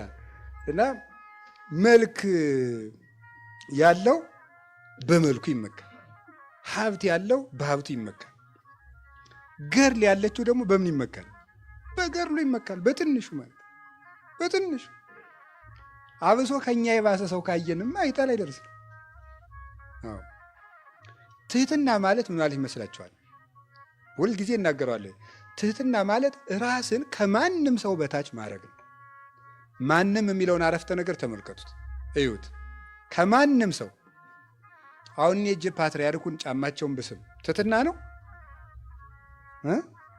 ልክን ማወቅ ነው። ህግ ነው ይሄ። ሲጀመር ርት ነው፣ ህግ ነው እንጂ ትህትና አይደለም። እና ድሮ ስላልስም ነው ፓትርያርክ አባት ይመስለኝ። ይሄ ትህትና አይደለም። ኤጲስቆጶስ ለጳጳስ፣ ጳጳስ ለፓትርያርክ፣ ደቀ መዝሙር ለመምህሩ፣ ልጅ ለአባቱ የሚያደርገው ትሕትና ይባላል። ትሕትና የሚባለው ከኛ ለሚያንስ ሰው የምናደርገው እኛ የያዝነውን ነገር ያልያዘ ሰው ስናይ አንተ እየጾምክ ለሚበላ ሰው ትሑት ትሆናለህ ወይ ነው። ሰማችሁ? እያወቅክ የማያውቅ ሰው ሲናገር ትሰማዋለህ ወይ? እሱ ነው እያወቅክ የማያውቅ ሰው። ትሕትና የሚባለው እሱ ነው። ለትልቅ ሰው እየታዘዝክ ለትንሽ ሰው እምቢ አትልም ወይ? እሱ ነው። እኔ ሳዛችሁና መቼስ እዚህ ወንበሩ ስላለው ነው። የሆነ ደግሞ በቃ በእናንተ እይታ ተራ ሰው የሆነ ሰው ብታዙት ቢያዛችሁ እኩል ትሰማላችሁ? ሌላው ቀርቶ ስብከት፣ አሁን እኔ ስሰብክና እዚህ ደግሞ አንድ ሰው ተነስቶ ቢሰብክ እኩል ትሰማላችሁ? እኔ ትልቅ ነኝ አይደለም ጨዋታው። እኔ እንደዚህ አይነት ነገር አልልም፣ እግዚአብሔር ያውቃል እያልኩ ያለሁት እኛ በህሊናችን ምን ስለው ሰው አለ። መቼስ ከዚህ ስለተቀመጥኩ መምህር ልትሉ ትችላለን። ከዚህ ያነሰ ሰው የምትሉት በእናንተ ግምት የምትሉት ሰው አንቁሞ ዛሬ የሚያስተምረን ቢባል ዝም ብሎ አንድ የሆነ ሰው ማለት ነው ምን ትላላችሁ ነው? ይህ እኮ ነው ችግራችን ማለት ነው። ቀድመን ሰው እንደማይረባ እንወስንበታለን። ልቡን ማን እንዳሳየን አላውቅም። ይገርማል እኮ እገሌ እስከዚህ ነው ብለን ልኩን አውጥተን ሰፍረን 80 ኪሎ 100 ኪሎ ብለን ራሳችንን እንደምረን ቀንሰን ጽፈን እንጨርሳለን። ከዚያ በኋላ አንሰማም። አንዳንድ ጊዜ ከኛ ከናቅናቸው ሰዎች እውነት ይገኛል። ሶስና ስትገደል ታውቃለህ፣ ልትገደል ተብሎ ሲፈረድ አንድ ወጣት ልጅ አይደል እኔ ከዚህ ሴት ከደሟ ንጹሕ ነኝ ያለ ከረበናቱ ሁሉ ይልቅ ዝም ብሎ ከወጣቶች ጋር ያለ አንድ ልጅ እስከዚያ ተሰምቶ የማያውቅ ልጅ ማን ነው? ዳንኤል ነው። እዚያ እኮ ነው ልዕልናው የተገለጠ። እስከዚያ ድረስ የለም። ሁሉ ሰው በሀገር ያለው ሕዝብ ሁሉ ሶስና ትገደል ትገደል ትገደል ትገደል ብሎ ወስኗል።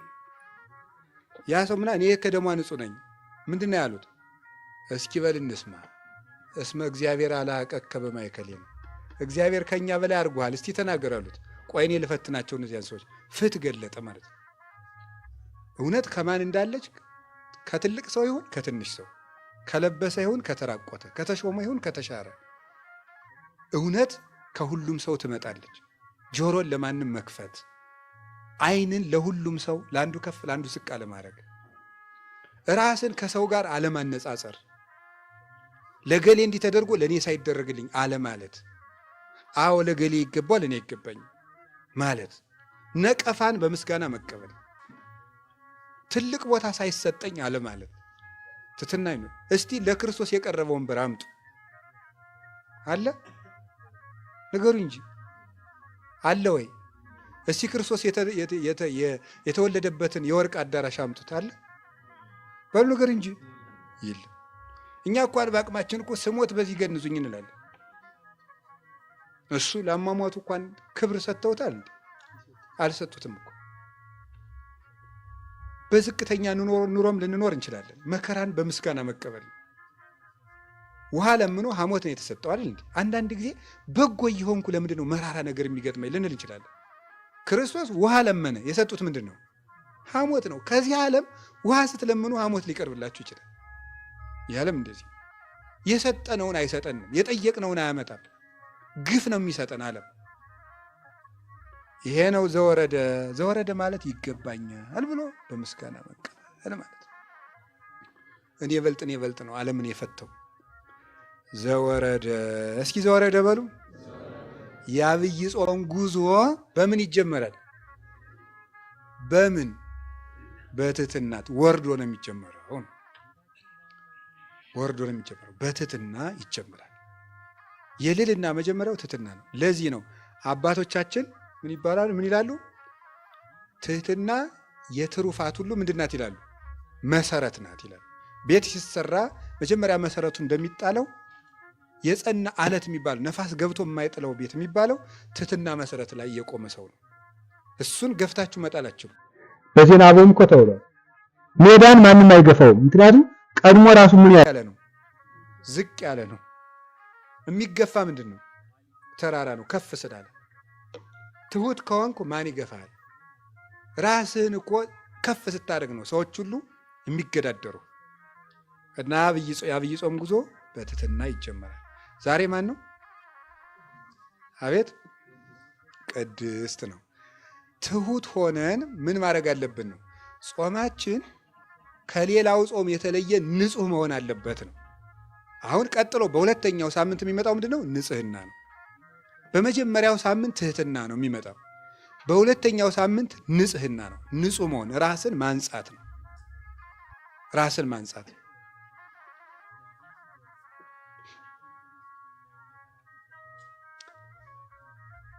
ራሳችን እንዴት እንደምናነጻቸው ራሱ ነግሮናል።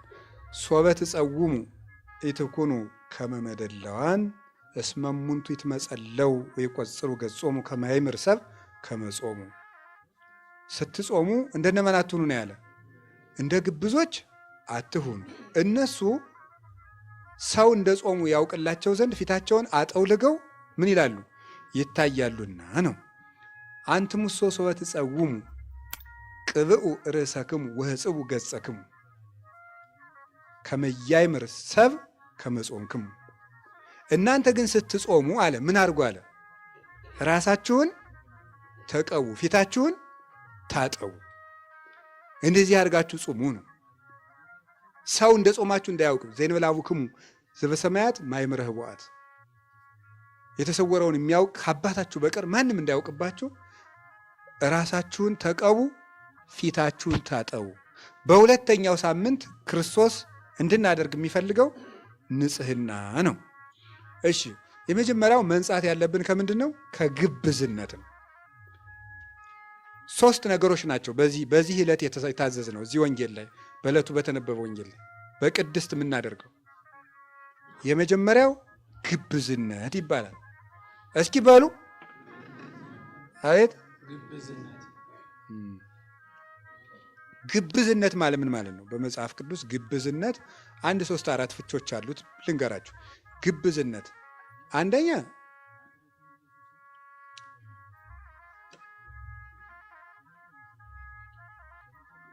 የሚናገሩትና የሚሰሩት መለያየት። ግብዝነት አይ መከራዬ፣ ልናገረው የጨነቀኝ እኮ እኔም እንደዚያ ስለማልገኝ። እሺ የሚናገሩትና የሚሰሩት ምንድን ማለት ነው? መለያየት ግብዝነት ይባላል። ለሰው ሲቆርሱ አያሳንሱ እንደማለት ያለ ምን ይላል? ይሄን ጌታ ሲናገር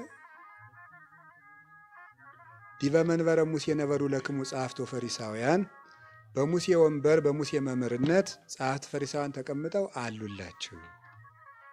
ኩሎ ዘአዘዙክሙ ግበሩ፣ የሚያዟችሁን የሚያስተምራችሁን ስሩ። ወዘበከመ ምግባሩ ሙሴ ይትግበሩ፣ የሚሰሩትን ግን ምን አትበሉ አለ?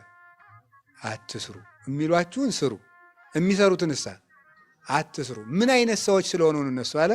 ወያስሩ ጾረ ክቡደ ወያሰክምዎ ለሰብእ ዲበ መትከፍቱ፣ ለሰው ጽኑ ሸክም አስረው ያሸክሙታል። ወለሊሆሙ እሰ ይለክፍዎ በአጽባዕቲሆሙ፣ እነሱ ግን በጣታቸውስ እንኳ ምን አይሏትም አይነኳትም ይላል።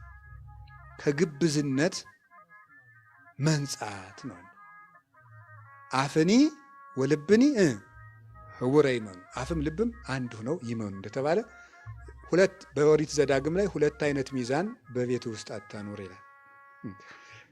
ይገርማል። ሊቃውንቱ የሚሉት ነገር ማነው? እግዚአብሔርም ያለው ነገር ሊቃውንቱም አድርገው የሚተረጉሙትን ብትሰሙት ታምር ነው። ስንት አይነት ሚዛን ነው የሚለው? 2 አይነት ሚዛን። 2 አይነት ሚዛን ማለት ምን ማለት ነው? ለሌላው ምን አድርገህ የምትሰፍርበት ነው? ጠበቅ አድርገህ የምትሰፍርበት። ለአንተ አነስ አድርገህ የምትሰፍርበት ልብ አይኖርህ ነው። ለሌላው ይሄን አድርጉ ብለህ ካዘዝክ ለአንተም ደግሞ ያኑ ሚዛን እኩል መዝነው ነው። ያው ንስሐ አባት 40 ሲሰጥ 40 ይሰግዳል። ታውቃላችሁ አይደል? አታውቁም? አባቶች እኮ ንስሐ አባት ሁኑ ሲባሉ ለምን እምቢ እንደሚሉ አታውቁም? መከራ አለዋ። እንዴት ብሎ ንስሐ አባት ይሆኑ ይመስሏችኋል እናንተ? ስግደት አላት እኮ። ካቃተው ቢያንስ 40 ከሰጠ ስንት ይሰግዳል? 20 ይሰግዳል ቢያንስ። ስለዚህ ስግደት ሰጥቶ ቁጭ የለም። አንዳንድ ጊዜ እንደው የቄስንም ድካም እንድታውቁት ብዬ ነው በዚያው። እናንተ እንደው የምትባሸቁት ቄሱ ንስሐ ስቀጥራቸው ይጠፋኛል፣ ስሰማቸው በትክክል ስነግራቸው በትክክል አላዳመጡኝም ምናምን እንደዚህ በቃ ዝም ብሎ የመክበስበስ ጉድ ማለት ነው። ስንት ጉድ ነው ተሸክሞ የሚኖረው ሰው። ቄስ እኮ ሁለት አይነት ሚዛን በሰፈርከው ቁና ለራስህም ስፈር ነው። ከግብዝነት ንጹህ መሆን ነው። አሁን ይሄን ወደ ባቀጣጥ ነው ብዙ ነገር አለው። ለምሳሌ እናንተ አሁን በህግ በዳኞች በቤተ ክርስቲያን አስተዳዳሪዎች በመሪዎች በመምህራን ብቻ ልትወስዱ ትችላላችሁ። ለምሳሌ የሆነ ሰው በደላችሁት፣ እገሌ ይቅር በለኝ እንደው እንዲህ አድርጌ በድዬ ስትሉ ኧረ ምንም ችግር የለም እግዚአብሔር ይቅር ይበለን ሲላችሁ ትወዱታላችሁ ትጠሉታላችሁ? አቤት ተናግሩ እንጂ ሁላችሁ። በጣም ጥሩ። እናንተ በድላችሁስ ይቅር በሉኝ ሲል እምቢ ስትሉ ይሄ ምን ይባላል? ሁለት አይነት ሚዛን ይባላል ማለት ነው። አንተን ይቅር ሲሉ ደስ ይላል። አንተ ይቅር በል ስትባል ኧረ ይሄን አድርጎኝ እንደዚህማ እንደው እሱ ጋር የምንለው ነገር አለን። ይህ ሁለት አይነት ሚዛን ነው። ለራስህ ሊያደርጉልህ የምትፈልገውን ለሌላውም አድርግ። አንተ ሲያደርጉብህ የሚሰማሃል ሌላውም ይሰማዋል። እንደዚህ አስብ። ይሄ ነው ግብዝነት ማለት። በዚህ ይመጣል በራሳችን ስናወርድ። ሁለተኛው የከንፈር አምልኮ ነው። የከንፈር አምልኮ ወይም የአፍ አምልኮ ነው። ዝህ ህዝብ በአፎሙ ያመልኩኒ ወበልቦሙሰ ነዋሃ ይርህቁ እምኔ። ይሄ ህዝብ በአፉ ምን ይለኛል? ያመልከኛል፣ በልቡ ግን ከኔ ፈጽሞ ምን ይላል? ይርቃል። በአፍ ቅድም ተግባር ጋር የሚሄድ ነው። ይሄኛው ደግሞ አፍአዊ ነገር ላይ መጨነቅ ነው። አፍአዊ ነገር ላይ መጨነቅ እየሰማችሁ ነው ዘመዶች?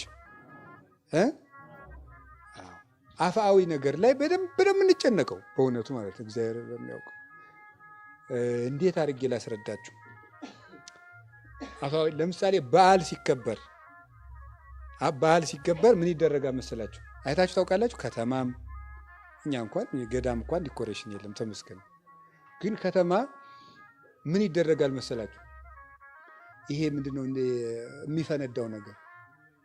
ፊኛ ይሰቀላል፣ ሰንደቅ ዓላማው ይሰቀላል፣ ድንኳኑ ያሸበርቃል። አሁን ጉባኤ ሲዘጋጅ ተመስገን ነው እንዳትናገሩ። ጉባኤ ሲዘጋጅ አሁን ከተማ በዚህ እንትኑ ተንጠልጥሎ ፊኛው ተንጠልጥሎ በዚህ ዲም ላይት ያደርጉበታል፣ በዚህ ይሸበረቃል። በዓሉ ሲከበር ምን እንትን አሁን ከተማ ቤት ራሱ ስታዩት ዛሬ እመቤታችን ናት ቄጠማ ይጎዘጎዛል። ጥሩ ነው። ፈንዲሻ የሚባላል ቆሎ እየተጎዘጎዘ እንዲያው ሰው የሚበላው አቶ ደግሞ የቆሎ ጉዝጓዝ ቆሎ ይበተናል። ምን ይደረጋል? በቃ ግድ የለም። ይሄ ምንድን ነው ሲባል ስለ አፍአዊ ነገር ምን እንላለን? እንጨነቃለን። ግን በዓሉ ከመድረሱ አስቀድሞ ዲኮሬሽን ሊሰራላቸው የሚገባ እነማን ነበሩ? እነዚህ ነበሩ። እነ ህሊና እነዚህ ነበሩ መዥጎርጎር የነበረባቸው በፍቅር በትትና በአንድነት በሰላም በእርቅ በዚህ እነዚህ ጸፍረቅ ብለው በዓሉ ሲመጣ የልብ እንቁጣጣሽ ሲሆን ነው ጥሩ።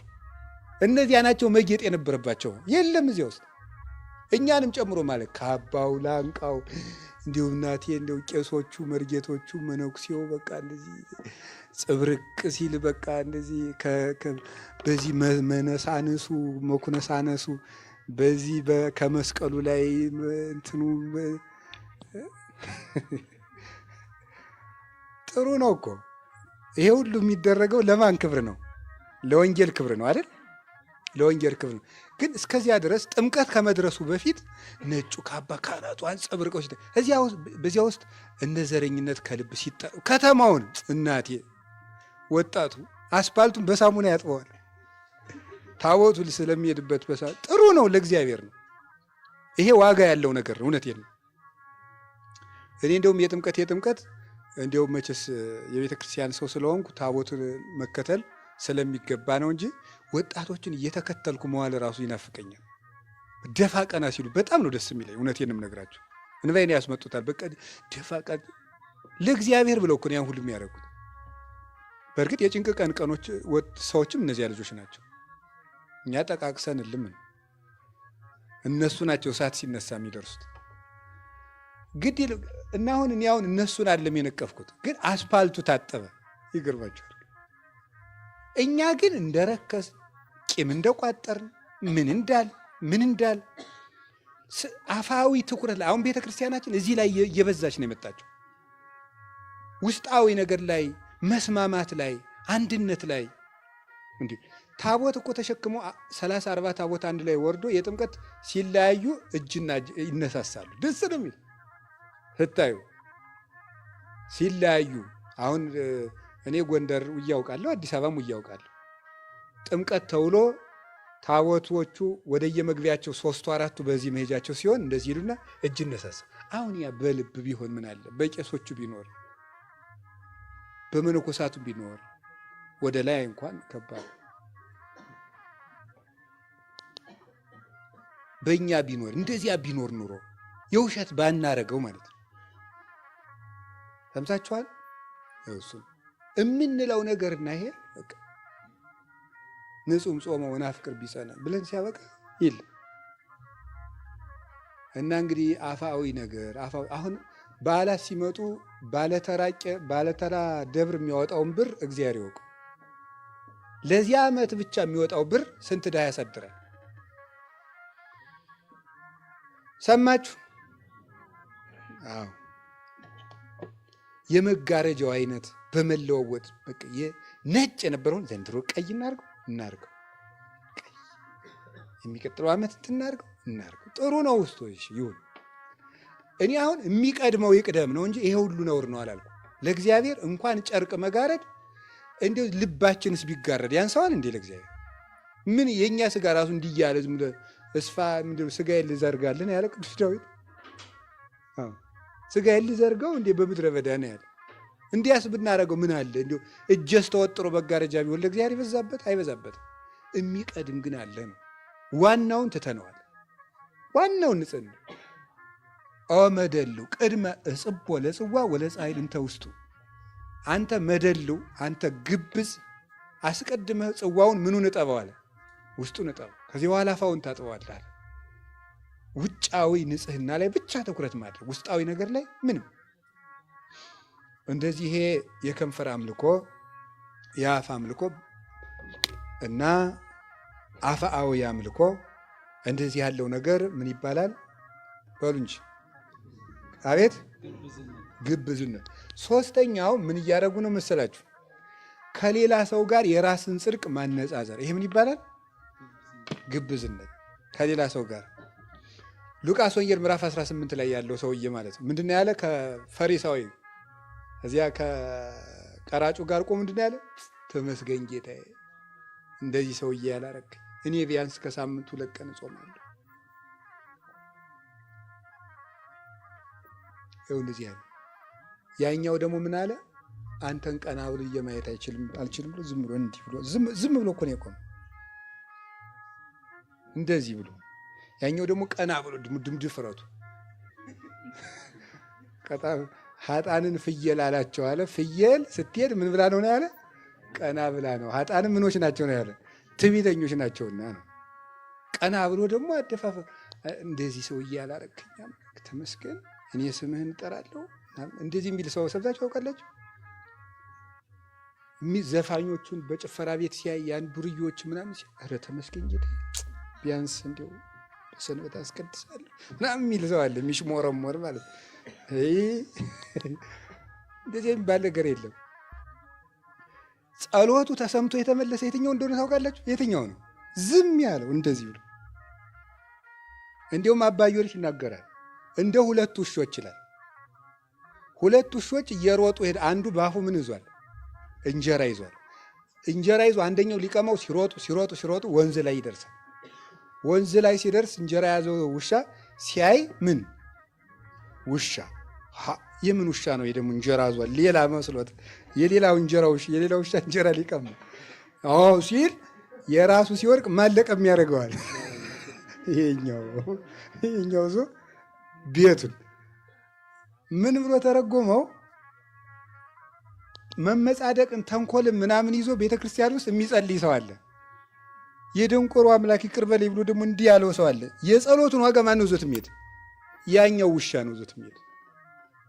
ቤተ ክርስቲያን ውስጥ ቁሞ ራሱ ሌሊትም ሙሉ ቀጥ ብሎ እየጸለየ ተመጻዳቂ ከሆነ የጸሎቱን ዋጋ ማን ይዞ ይሄዳል? ጎኑ ዝም ብሎ ጌታዬ ማረኝ የሚለው እሱ ዞ ቤቱን። እንደዚህ የሚያደርግ ሰው ከጸሎቱ አንድ የሚጠቀም አይምሰለው ይላል አባ ጊዮርጊስ። እና እየተመጻደቁ ስለሆነ ጸሎቴን ላቋርጠው ብትሉኝ አታቋርጡት።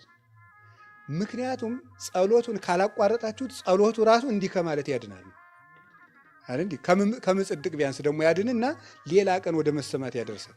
አንድ ዝም ብሎ ሞኝ ነው አሉ ሂዶ የድጓውን መምህር የንታ አቤት ድጓ ምን ያደርጋል? እንዲህ ከማለት ያድናል አሉታል። ምን ድጓ ምን ያደርጋል ከማለት ያድናል ድጓ አሉታል። ስለዚህ ዝም ብለን ስንጸልይ ከምን እንድናለን? ከእንደዚህ ያለ መመጻደቅ እንድናለን። ስለዚህ ግብዝነት የሚባለው ይሄ ነው። ራስን ከሰዎች ጋር እያነጻጸሩ ከነገሌማ እኔ በቁርጡ እኔ አልሻለም። አሁን እንዳለ የኢትዮጵያ ምዕመን በሙሉ ተመጻዳቂው ነው የመጨረሻ። እናንተ ጳጳሳት፣ እናንተ ወዳሞች፣ እናንተ ቄሶች፣ እናንተ መነኮሳት እኛ ለፍተን እኛ ምንትስ ብለን ወይ ግሩም ነገር እንደው እኮ ይገርማል እኮ እናንተ። ትናንት መጥቶ እኮ እንደዚህ የሚበጠብጠው ማለት ነው። ጳጳሱን ስለጸደብክ የምትጸድቅ ይመስላል?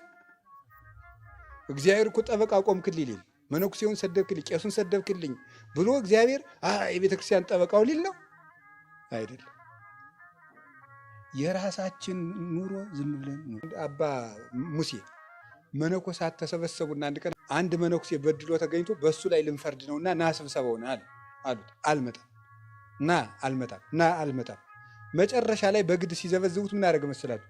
በቀዳዳ ከረጢት አሸዋ ተሸክሞ እያፈሰሰ ዞቱን ተሸክሞ መጣ። ምን ሆነ ነው አባ ሲሉት የኔ ኃጢአት እንዲህ ብሎ እየፈሰሰ እኔ በሰው መፍረድ አልችልም።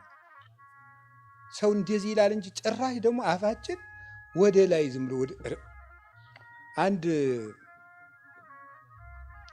አንድ የቤተ ክርስቲያን ምሁር እያስተማረ ጳጳሱ ከጎኑ ተቀምጠዋል። ምን አለ መሰላችሁ? ዛሬ ጳጳሱ ተቀምጠው እኔ በማስተማሬ ምን ያህል ደስ እንዳለኝ አታውቁም አለ። ትዕቢት አይመስላችሁም? አይደለም። ምክንያቱም የምናገራትን እያንዳንዷን ቃል ጳጳሱ እየባረከልኝ ነውና ብሎ ነበር ያስተማረው ማለት ነው። እንደዚህ አብሮ ነው ማሰብ የሚገባው። የክርስቶስ እንደራሴዎች እኮ ናቸው። ብድግ ብሎ ሰው ማጥረግረግ ደግሞስ ተሰዳድበን ገመናችንን አውጥተን ቤተክርስቲያን የምናድናት ይመስላችኋል? አይደለም። ሰርተን ነው ቤተክርስቲያን የምንጠብቃት። ሰርተን እንጂ ተነቃቅፈን የምንጠብቀው ነገር የለም። ስለዚህ አሁን እኔ የምነግራችሁ ምንድን ነው? ግብዝነት የራስን ኃጢአት አስቀምጦ የሰውን ኃጢአት ሲለቅሙ መዋል።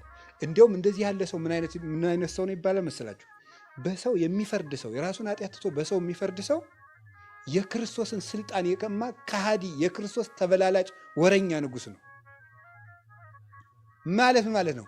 አብሳን ወኩሎ ኩነኔው አወፈ ወለወልዱ አብ እንኳን መፍረድን ለልጁ ሰጠው ተብሎ ሳለ አንተ በሰው የምትፈርድ ከሆነ የክርስቶስን ስልጣን ቀምተሃል። የመፍረድ ስልጣን ያለው እሱ ነውና ይላል። ዜና አበው ላይ አባቶች እንዲህ ብለው ነው የተናገሩ። ስለዚህ ከግብዝነት እግዚአብሔር ያወጣል። ሌላ ደግሞ አለ። ሌላው ደግሞ ምንድን ነው? ትልልቁን መዋጥ፣ ትንንሹን ማጥራት። ትልልቁን መዋጥ፣ ትንንሹን ማድረግ ማጥራት። እንዲው ታምር ነው ብቻ። ጻጾታ ትነጥፉ ገመለ ትውህጡ። ግመል ትውጣላችሁ፣ መርፌ ምን ትላላችኋል? ታጠራላችኋል፣ መርፌ ትለቅማላችሁ አላቸው። ይሄ ነው አንዱ ግብዝነት የሚባለው። ግብዝነት ትልቁን መዋጥ ማለት ምን ማለት ነው? ለምሳሌ በትንንሽ ነገሮች ምን እናደርጋለን? እንጣላለን። ትልልቅ ነገሮችን ግን ትተናቸዋል። እየሰማችሁ ነው?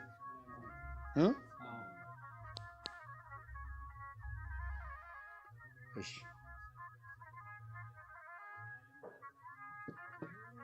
በቃ እንደሱ ነው። በቃ ለምሳሌ ልንገራችሁ። ቡና ይጠጣል አይጠጣም?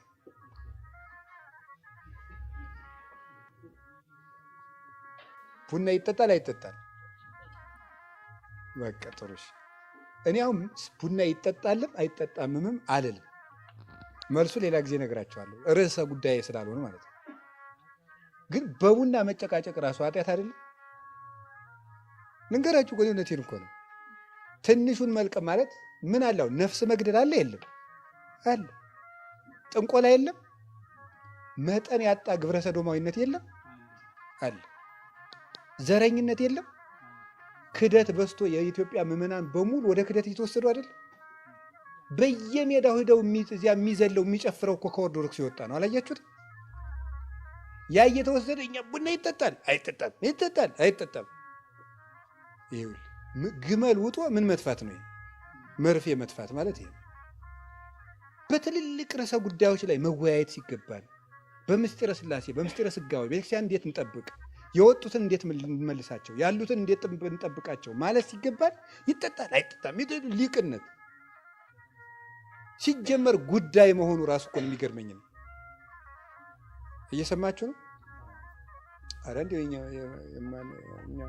እንዲሁ የማንለው ነገር የለም። ብንዘረዝረው ብዙ ምንለው ነገር አለ። አሳ ይበላል አይበላም? በጾም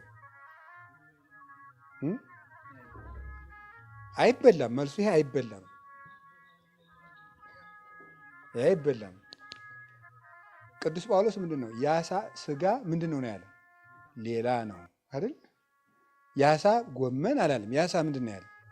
ስጋ ነው። ስጋ ነው፣ አይበላም። ግን ይበላል አይበላም ጉዳይ ራሱ ማምጣት፣ ወደ ቤተክርስቲያን የቤት ስራ ማምጣት በራሱ ስንት ጉዳይ ያላትን ቤተክርስቲያን፣ ስንት መከራ ውስጥ ያለችውን ቤተክርስቲያን ትንንሽ ጉዳዮችን ይዞ መምጣት። ጾሙ በ14 ነው የሚገባ በ15 በቃ ከጾም ከ14 12 ጀምረ ጾም ምንድነው በ15 በ14 እያሉ መጨቃጨቅ ራሱ ቅዱስ ሲኖዶስ የወሰነው ውሳኔ አክብሮ መቀበል አንድ። እረ ጾም አንሶኛል ካል ህዳር 1 ጀምረ ጾም። በዚህ ነው የሚገባ። ይሄ በራሱ ግመልን መዋጥ ነው። ይሄ ቤተ ክርስቲያን የቤት ስራ ውስጥ ናት፣ መከራ ውስጥ ናት። ስደት እየተሰቃየች ነው ያለችው። በብዙ ሰዓት እየተጠበሰች ነው። አይን ያለው ሁሉ በቀይ አይኑ የሚያይ ቤተ ክርስቲያን ነው። እግር ያለው ሁሉ የሚፈጥን እሷን ለማቃጠል ለማጥፋት ነው። በዚህ ቤተ ክርስቲያን ላይ መከራ አንሷት ነው ወይ? ሐሳብ እያመጣን መከመር፣ ሐሳብ እየመጣን መከመር። አረ ሌላም በጣም ብዙ ነገር ነው። በቃ እንደው ዝም ብሎ እንትን የማይባል ነገር የለም። ለመክሰስ ስባት ይባላል ብሎ ሊጠይቅ ይችላል። ሰው ነው ለምሳ ብቻ ነው ሰው እኮ መከረኛው ነው። እንደው ሰው ያልገባው መከራ የለም። አሁን ይሄ ሁሉ ምላችሁ ለምንድን ነው? እንደው ችግር አላጣንም፣ እባካችሁ ችግር አላጣንም። በትንሽ ነገር መጨቃጨቅ፣ ትልቅ ነገር እያለን፣ ትልልቅ ጉዳይ እያለብን፣ ትልቅ ዓላማ እያለን፣ ትልቅ ጉዞ እያለን፣ ፊታችን ላይ ዘንዶ አፉን ከፍቶ እየጠበቀን በትንንሽ ነገሮች እየተባላን ቤቱን ማቁሰል፣ ቤቱን መፍታት፣ ጉዳይ ያጣን። እኛ እኮ መከራ ያጣን ሰዎች ነን። እኔማ አሁን ሳየው ምን ማለት እንደሆነ ገብቷቸዋል።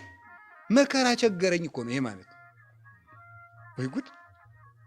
ሰይፍ እያለቁ ወንድሞቻችን እህቶቻችን እየታረዱ እየሞቱ ዛሬ ያየነው ነገ እያጣ ነው። በትንሽ ንግድ መጨቃጨቅ እና ይሄ ነው። ከቃሉ ጋር ናችሁ። እንዲው ልንገራችሁ፣ ቤተ ክርስቲያን ውስጥ ገብታችሁ ራሱ እንደዚህ ይላል እንዴ። አንድ ቅዱስ ጻድቅ ነው ከበረሃ አባቶች አንዱ እና ምንድን ነው የሚለው? ወንድምህ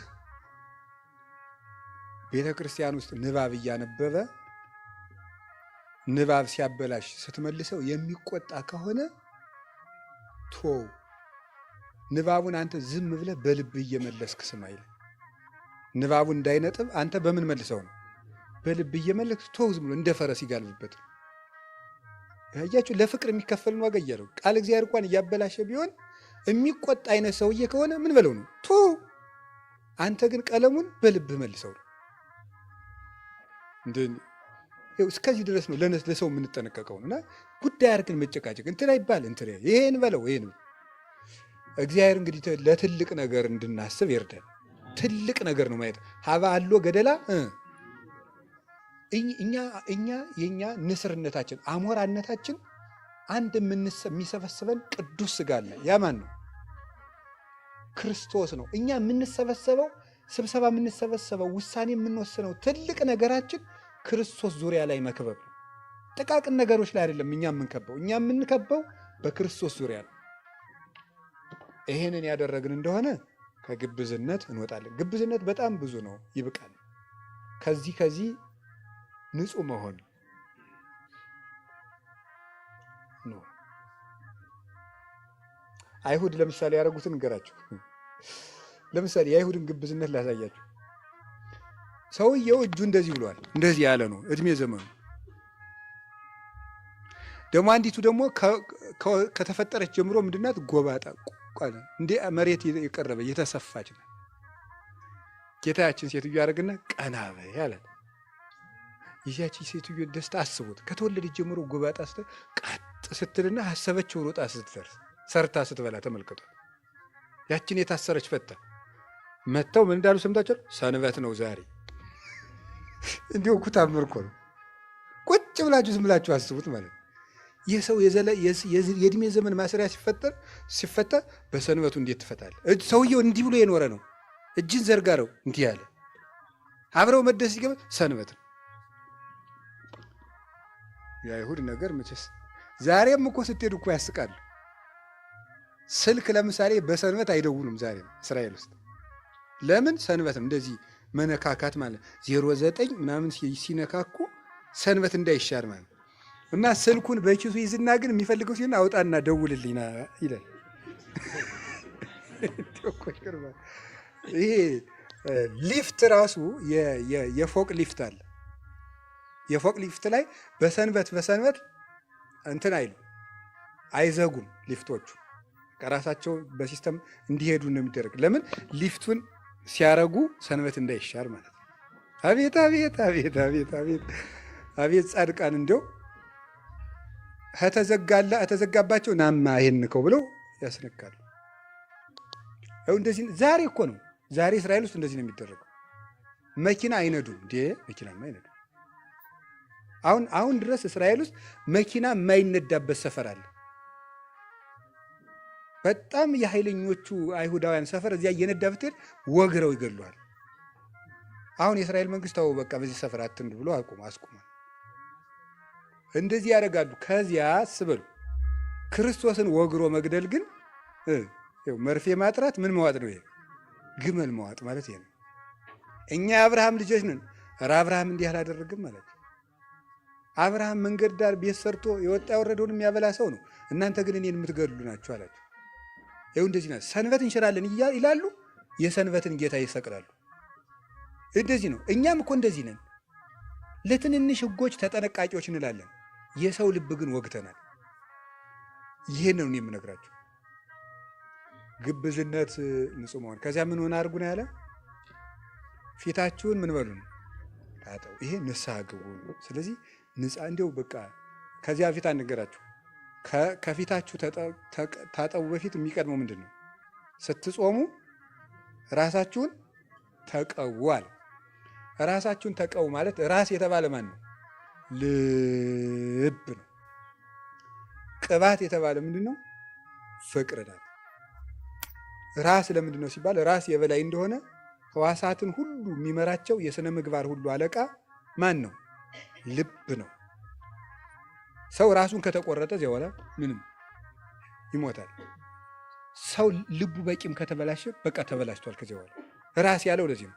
አንድ ሰው የሚሞተው ራሱ ሲቆረጥ፣ ልቡ ከተበላሸ አንድ ሰው ጾሙ፣ ጸሎቱም፣ ስግደቱም፣ ምጽዋቱ ተበላሽቷል፣ ሞቷል። ሰውየው የሞተ ሕዋስ ነው ማለት ነው።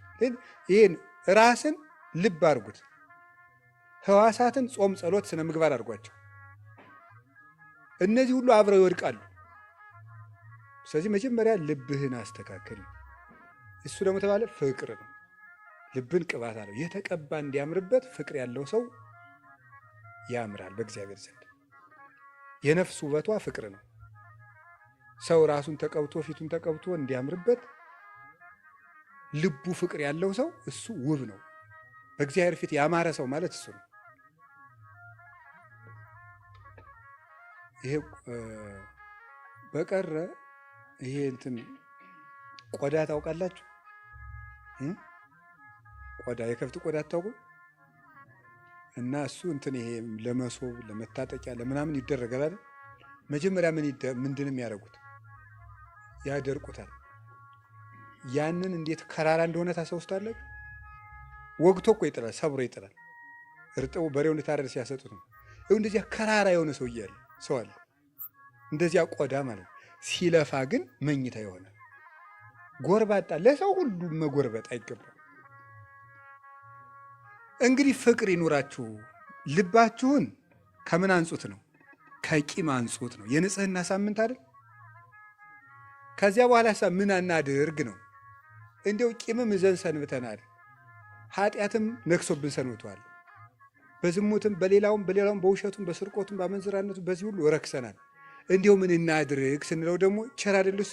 እጽቡ ገጸክሙ በምን ታጠቧልና? አሁን በንስሐ ታጠቡ አለ ማለት ነው። ይህን ሰርቶልን በንስሐ ታጠቡ። ወለመ ኮነ ኃጢአትክሙ ከመላይ አጽአደወ ከመ በረድ። ኃጢአታችሁ እንደ አለላ ቀይ ቢሆን እንደምን አነጻዋለሁ ነው ያለ። እንደ በረዶ እንደ ባዘቶ ነጭ አድርገዋል ብሎ ትንቢተ ኢሳይያስ ምዕራፍ 1 ላይ ነግሮናል። ኑ እንዋቀስ ይቤ እግዚአብሔር ኑ እንዋቀስ ይላል። ኃጢአታችሁ እንደ አለላ ቀይ ቢሆን እንደ በረዶ ነጭ አደርገዋለሁ ብሎ ተናግሯል። ስለዚህ እግዚአብሔር በንስሐ የሚምር ንስሐን የሚቀበል መፍቀሬ ሰው ወእግዚአ ኩሉ ፍጥረት ወመፍቀሬ እጓለ እመሕያው ጸጋወነ እግዚኦ ስርየተ ኃጣውኢነ ምንለው ደስ ይላል። ለማበስነ ለከ አው ባይምሮ አው በያይምሮ አው በተናግሮ አው በናይሰ ልብ አው በገቢር በመናገርም ቢሆን በመስራትም ቢሆን በእውቀት ማነስም ቢሆን በልቡና ክፋትም ቢሆን የሰውን ድካም አንተ ታውቃለህና ይቅር በለን። ጸጋወነ እግዚኦ ስርየተ ኃጣውኢነ ባርከነ ወቀድሰነ ወአግዘነ ወረሰነ ፍትዋነ ወጉዛነ ወንጹሐነ ምንለው ለዚህ እግዚአብሔር እንድንበድል ያውቃል። ስለዚህ ሰውነትን ካሮዬ ስነ ምግባር ለይቶ ንጹህ ማድረግ ደግሞ እስከ ዛሬ ራሳችን ከኃጢአት መለየት ካቃተን በንስሐ ታጥበን 40ውን ጾም በንጽህና እንቀበል። የዐቢይ ጾም ጉዞ በትሕትና ጀምሮ ወዴት ሄደ? አቤት ወደ ንጽህና። እግዚአብሔር ዝቅ የሚል ልብ ሰጥቶ ሰውነታችንን ያንጻን። ትሁት ከሆንክ ምን ትሆናለህ? ትሁት ከሆንክ ለቄሱ ዶ መናዘዝ ምንድን ነው? ቄሱም ሰው እኔም ሰው፣ እሱም ኃጢአተኛ እኔም ኃጢአተኛ ማለት ምን ነበረ? ትዕቢት ነው። ትህትና ሲኖርህ እንድትነጻ ወደ ማን ትሄዳለህ? ወደ ካህኑ ትሄዳለህ። ከካህኑ ስትናዘዝ እግዚአብሔር ያነጻሃል። ስለዚህ ብፁዓን ነዳያን በምን በመንፈስ አለ። ቀጥሎ ምንድን ነው የሚለው? ብፁዓን ምን አለ? ነዳያን። 10 የንስሐ ማዕርጋት ናቸው እዚህ ውስጥ የተቀመጡት። ይሄን ስዘረዝር አሉ ብፁዓን ነዳያን አለ። በመንፈስ ነዳያን የሆኑ ሰዎች ምንድን ናቸው? ንዑዳን ክቡራን ናቸው። ራስህን ድሃ አድርገህ ራስህን ንቀህ ዝቅ ስታደርግ ወዴት ትሄዳለህ? እንዳንተ ወደሚበድለው ቄስ ልትናዘዝ ትችላለህ። ከዚያ ነዳይ ራስህን ታደርግና ሂደህ ከቄሱ ብፁዓን ምን የሚሉ እለ ይላሃው ሂደህ ደግሞ ከቄሱ ራስህን ዝቅ አድርገህ ታለቅሳለህ ማለት ነው። እስመ እሙንቱ ይትፌስሑ መንፈስ ቅዱስ ትፍሲት መንፈስ ቅዱስ ይመጣና በንስሐ ያዘነውን ልባቸውን ደስ ያሰኛቸዋል ማለት ነው። ስለዚህ ትህትና ወደ ንጽህና ይወስዳል ማለት ወደ ትህትና ይወስዳል። ወደ ትህትና ወደ ንስሐ ይወስዳል። ንስሐ ደግሞ በክርስቶስ ደም ወደ መንጻት ይወስዳል። እንግዲህ በቅድስት ዐቢይ ጾም ከትህትና ወደ ንጽህና ያደርሳል። የሚቀጥለው ደግሞ የት እንደሚያደርሰን በክፍል 2 እናያለን። ጾሙ መጥቷል። በትህትና በንጽህና ከዛሬ ጀምረን ራሳችን አንጽተን እንቀጥል። እግዚአብሔር ሁላችንን የሚያንጻን። ወስብሐት ለእግዚአብሔር። ይቆየን።